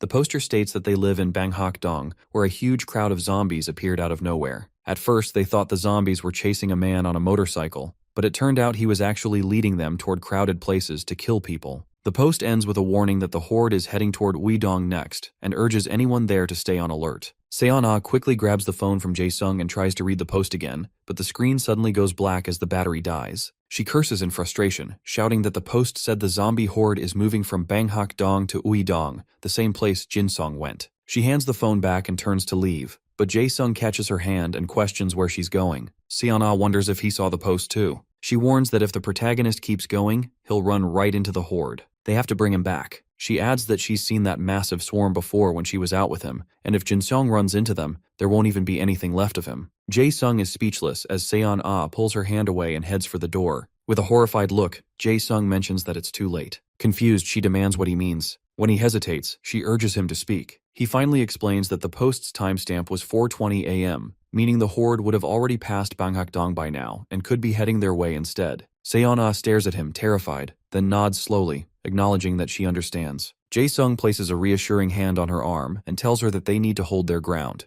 They can't let the horde overrun their shelter too, and they have to keep a home for the protagonist to return to. He reminds her that this is exactly why Jin-sung left them behind. Realizing he's right, Seon-ah admits that she wasn't thinking straight. She vows to stay and defend their base. Together they leave the room, preparing themselves for whatever comes next. Meanwhile, the hero keeps checking the classrooms when he hears something moving in the next room. He stops right away, thinking it might be a zombie, but then remembers that all the doors are locked except for the window he used to get inside. Maybe it's a survivor, he thinks, and they could help each other. He runs to the other room and slowly opens the door. Inside, he sees the shadow of a small figure. For a moment, his heart sinks, thinking it's a child. He feels sad, realizing that the kid never made it to a shelter. Thinking the boy's home must be nearby, he softly calls out to him. As the faint light from the window falls across the child's thin clothes, Jin-sung's concern grows that no one could survive weeks in weather like this dressed that lightly. Then the light hits the boy's face, revealing pale, lifeless eyes and a twisted expression. It's a zombie. The zombie kid runs at him, and the protagonist, surprised, holds his spear and hits the zombie, knocking it down. A system notification appears, stating that Jin-sung has earned 1 coin, bringing his total to 3. Looking at the little body on the floor, he feels sad and softly apologizes to the dead child. After gaining 3 coins, Jin-sung searched the entire building but couldn't find any more zombies. With this tactical flashlight and the weapon, Jin-sung moves ahead in the dark, having most of the items from the warehouse.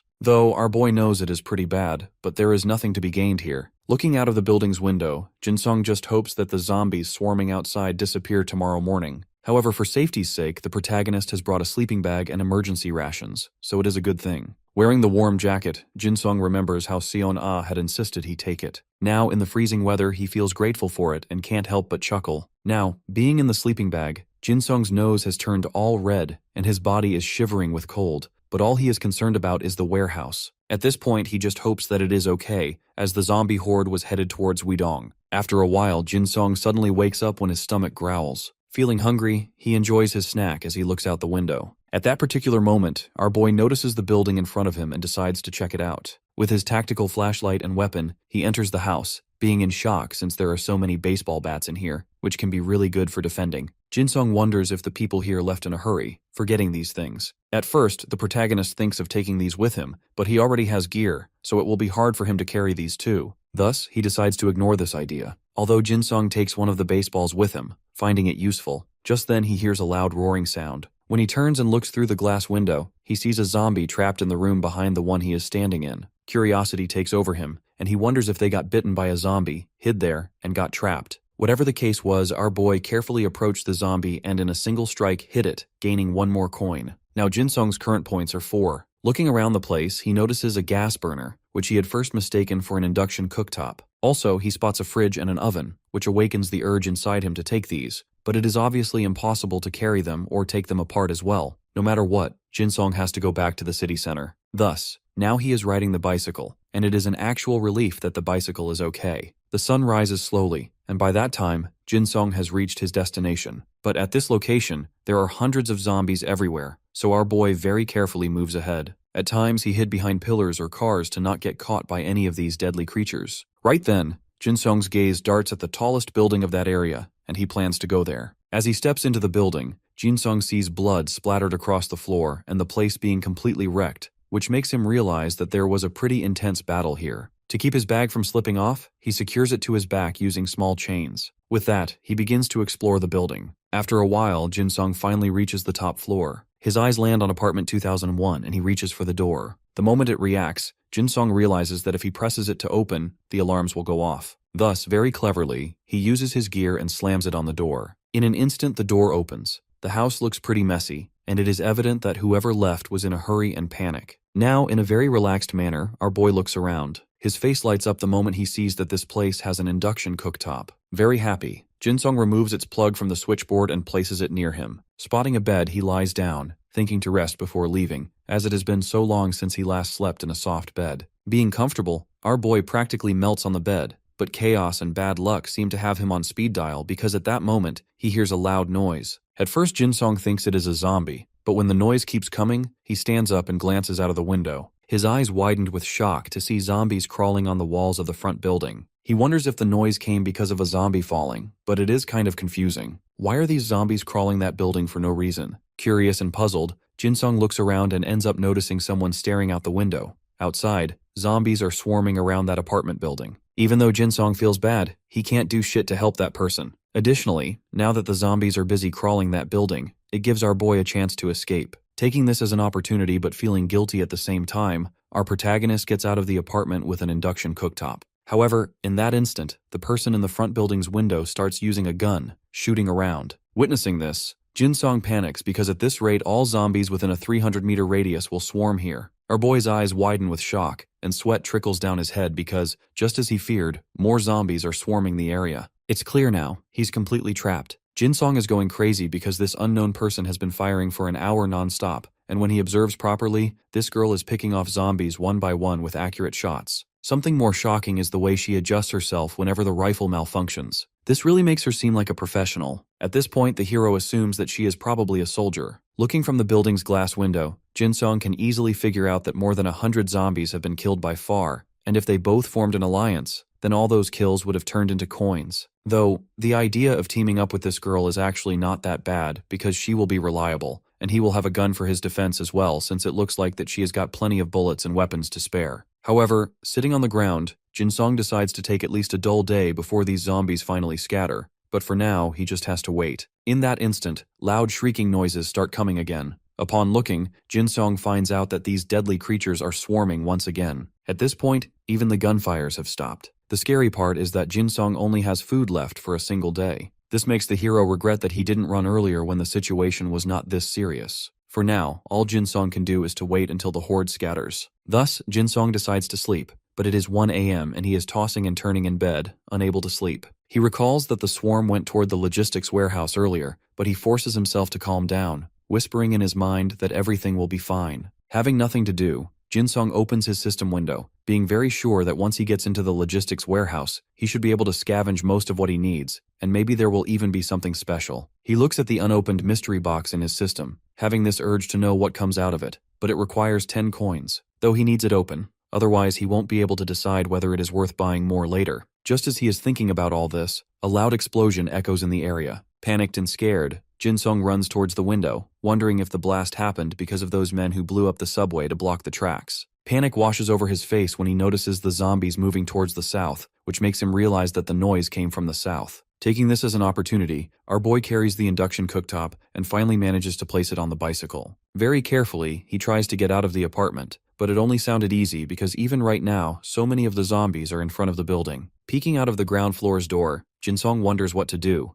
The idea of killing them comes to mind. Just then, he notices the shooter woman, who is trying to get out of the front building just like him. As the protagonist waits there, he notices the girl moving swiftly, maybe towards him, but her movements are without any wasted motion, which makes our boy puzzled. Is she from some kind of special forces unit? However, finally the girl has come face to face with our boy, aiming her gun at him, which confuses him, and he raises his weapon as well. The girl clarifies that she has no intention of harming, but why the hell is she not putting her gun down? The girl wastes no time and asks whether our boy is alone or has some companions. Putting his weapon aside, Jin-sung informs her that he is alone and he also has no intention of attacking her. Hearing that, the girl puts her gun down, smiling warmly, being glad that she finally saw another survivor after a very long time. That being said, both of them officially introduce themselves, and it turns out that the shooter girl's name is Park Si-hyun. Now that they both greet each other and shake hands, Si-hyun tells our guy that there are tons of zombies outside and not many in the building, so they should head inside for a while and rest for a bit. Sitting on the staircase, the shooter girl questions our boy if he lives alone. Being aware that she is pretty strong and has dangerous combat skills, our boy is not certain if she can be trusted, so he decided to lie for now. Thus, he admits that he's living alone, and then asks her the same question. After a moment of silence, Si-hyun reveals that she had some comrades who came out of the military with her, but they all died. Elaborating further, she explains that they had their base on the outskirts of Banghak-dong, but then that wave came through just now, and this was the reason she ended up alone. Yet, while running away, she ended up being trapped here. Hearing all this, Jin-sung wonders why this girl is calling the zombie horde a wave. Also, he notices that she blames someone who ruined her plan and made her stuck here like this. Though Si-hyun doesn't go into details and asks our boy if he has any planned destination. Hesitating for a bit, Jin-sung admits that he is going to get a gunshot, as in times like this, guns are mandatory for safety. Si-hyun completely agrees with Jin-sung and asks if he knows how to shoot. When the hero assures her that he does, she opens her bag and shows him her rifle. Finally, our boy has gotten the gun he always wanted after this zombie horde. He is so grateful to her for giving it to him. Though she wanted to give him more ammunition, Jin-sung understands that things might get worse, and what he's received is already more than enough. However, Si-hyun asks her once again what he would do now and where he will be going. Chuckling nervously, the protagonist informs her that he will be looking for a new base for now, as he wants a place where he can stay safely. Jin-sung is being very cautious right now, as he doesn't trust her and doesn't want to reveal their base to her. Although he gets shocked when the shooter girl offers him to come with her since it feels safer to have a companion instead of being alone. Having said that, Jin-sung is baffled, because this won't be benefiting this girl, so why does she want him to be her companion? The hero guesses that maybe she doesn't want to be alone emotionally. Therefore, our boy decides that it is a good opportunity to find out if this girl can be trusted, so he agrees to go with her. Deep down, Jin-sung is very well aware that with Si-hyun's skills and weapons, their base will be 10 times safer. Just like that, Jin-sung stayed behind, walking with his bicycle, while Si-hyun led the way with her gun and shot any zombie who came in their direction to clear their way. Studying her movements, Jin-sung comes to a conclusion that if she ever became his enemy, then it would be terrifying because even when facing the deadly creatures, she is so sharp and composed. Pressing forward, before they know it, they are already in Sangmun-dong.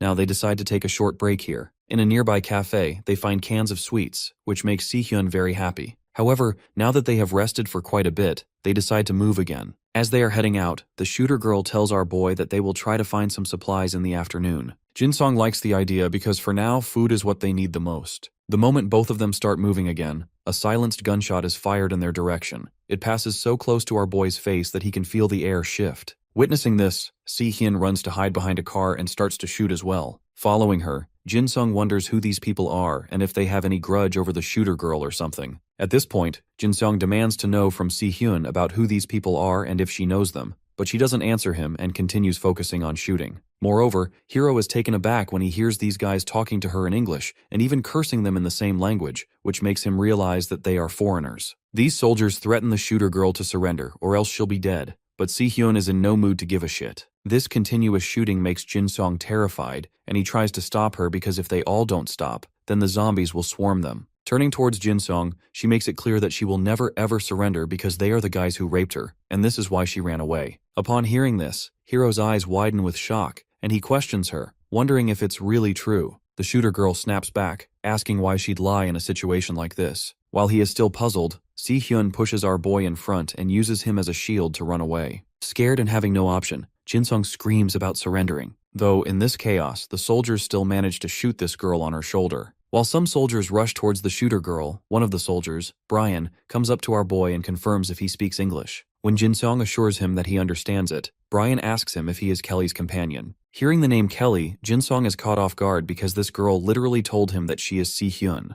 That being said, the soldiers exchange glances and smirk after getting to know that this girl even lied about her name. Moreover, the protagonist explains that he is not Kelly's companion. They just happened to meet a few hours ago and traveled together. To get more information, the soldiers ask for more details. Thus, our boy elaborates that she told him she was a former US soldier and was raped by them, so that is why she ran away. Upon receiving that information, Brian and the other soldier are surprised and reveal that she is the woman who betrayed them and was caught siphoning off food supplies. Also, in that process of fleeing, she shot 6 of their members. 2 of them are injured, and 1 died. This is why they are here to catch her. At this point, Jinsong is puzzled, not understanding whom to trust. Although the soldiers have lost her, and the gunshots are also drawing in zombies, so it won't be easy to keep up the chase. There are so many zombies nearby. Yet the soldiers Matthew and Johnson are trying to handle them, but they won't last long, so they need to pull out. Because of this chaos, the soldiers decide to trust Jinsong for now, and in order to leave, they take our boy's stuff. They are puzzled that one bag is so heavy while the other is soft as hell. This makes him worried, since at this rate, they will take his supplies too. However, Jinsong is not ready to let go of his bag, insisting that it belongs to him. But the soldiers' expressions darken when one of them asks if the gun inside his bag was stolen from their group. Terrified, Jinsong doesn't answer that question. Also, he doesn't have the guts to ask for the gun back.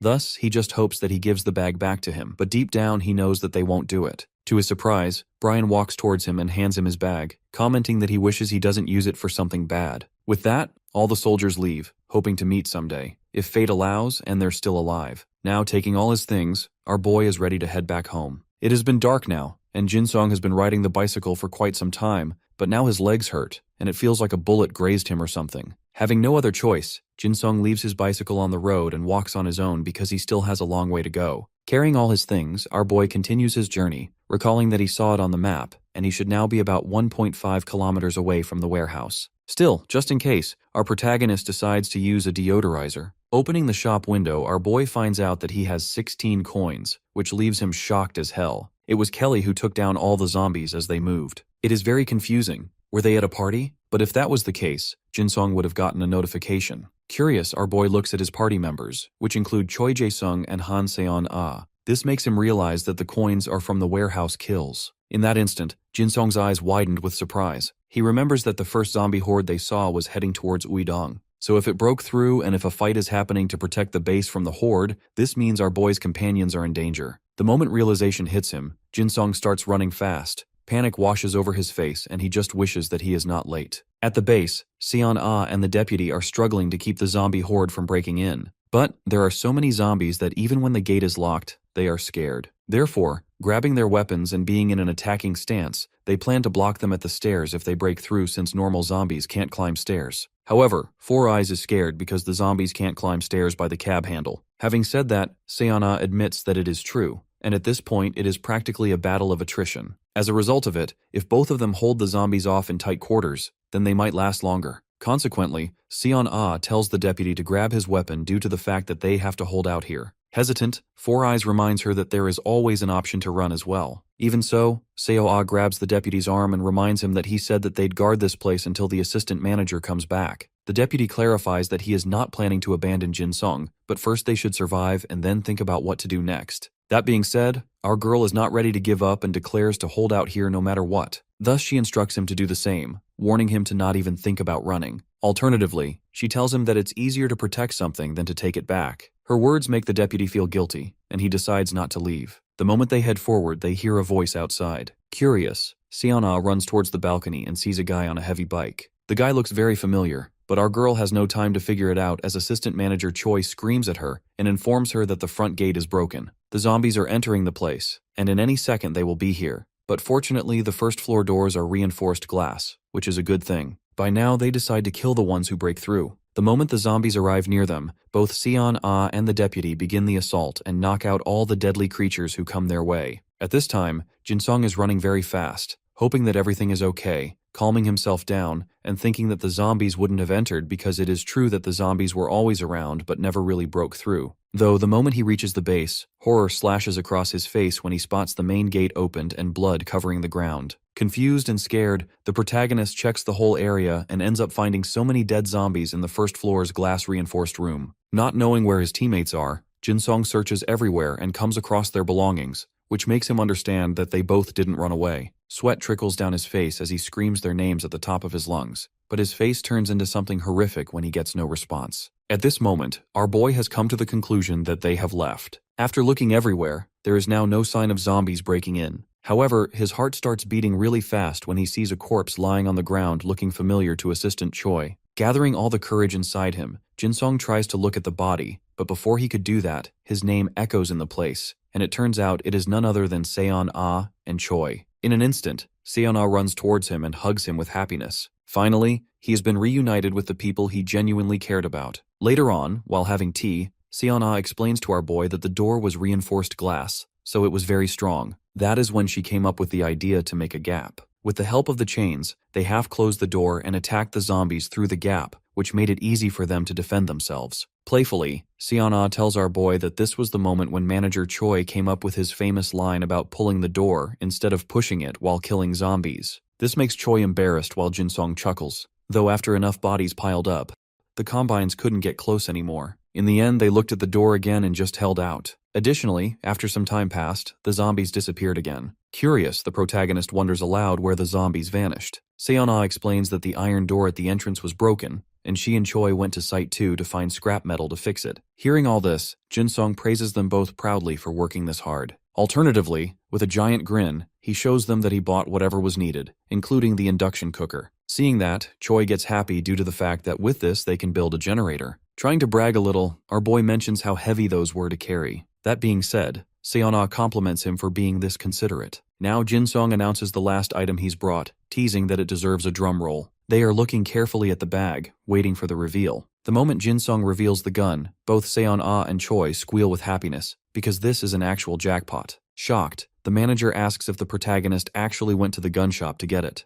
After Jinsung denies it, they demand to know where he got it from. Just like that, our boy tells them everything that happened while assembling the wood for the preparation of food. While Seon Ah worries that our boy must have been terrified, Jinsung is more concerned about why they're putting so much effort into dinner today. But the moment he gets to know that they are having chicken finally, his eyes light up with shine. Choi explains that they picked up a good amount of food while collecting scrap at Site 2, and tonight they will be having a party. By now, it has been almost 2 hours, and the roasted chicken smells so heavenly that their mouths are literally watering. After waiting so long, all three of them eat the roasted chicken, which literally vanishes all the tension in their minds for the time being. Being full, they all talk about how this time needs to be cherished as well, as they don't have any office or responsibility other than surviving. Though, our boy would go back to the normal life in a heartbeat if he got the option. At this point, Choi is craving beer, as it would have made their night better. Hearing that, Seon Ah suggested going to a supermarket or beer factory instead the next time, since the beer they had last time was great. Right then, Choi mentions the motorcycle guy, informing our boy that Seon Ah saw his face. As soon as the words reach his ears, the hero turns towards Seon Ah and asks her if it is true. When she admits that it is someone they know, Jinsung's jaw drops in surprise. To elaborate further, Seon Ah makes our boy recall that internship when there was talk about connections hiring. There were basically supposed to be 15 of them, but 16 people showed up. At that time, one of the guys was rumored to be a parachute hire and quit halfway through. Though Seon Ah can't remember his name properly, he was probably Park Min Tae, the guy who is the son of their company's CEO. Hearing that, Choi is flabbergasted, as he can't believe that the biker leading around zombie swarms is someone from their company. Yet Jinsung thinks that maybe it is not Park Min Tae because that guy has a twin brother. To be precise, Park Min Tae has an identical twin.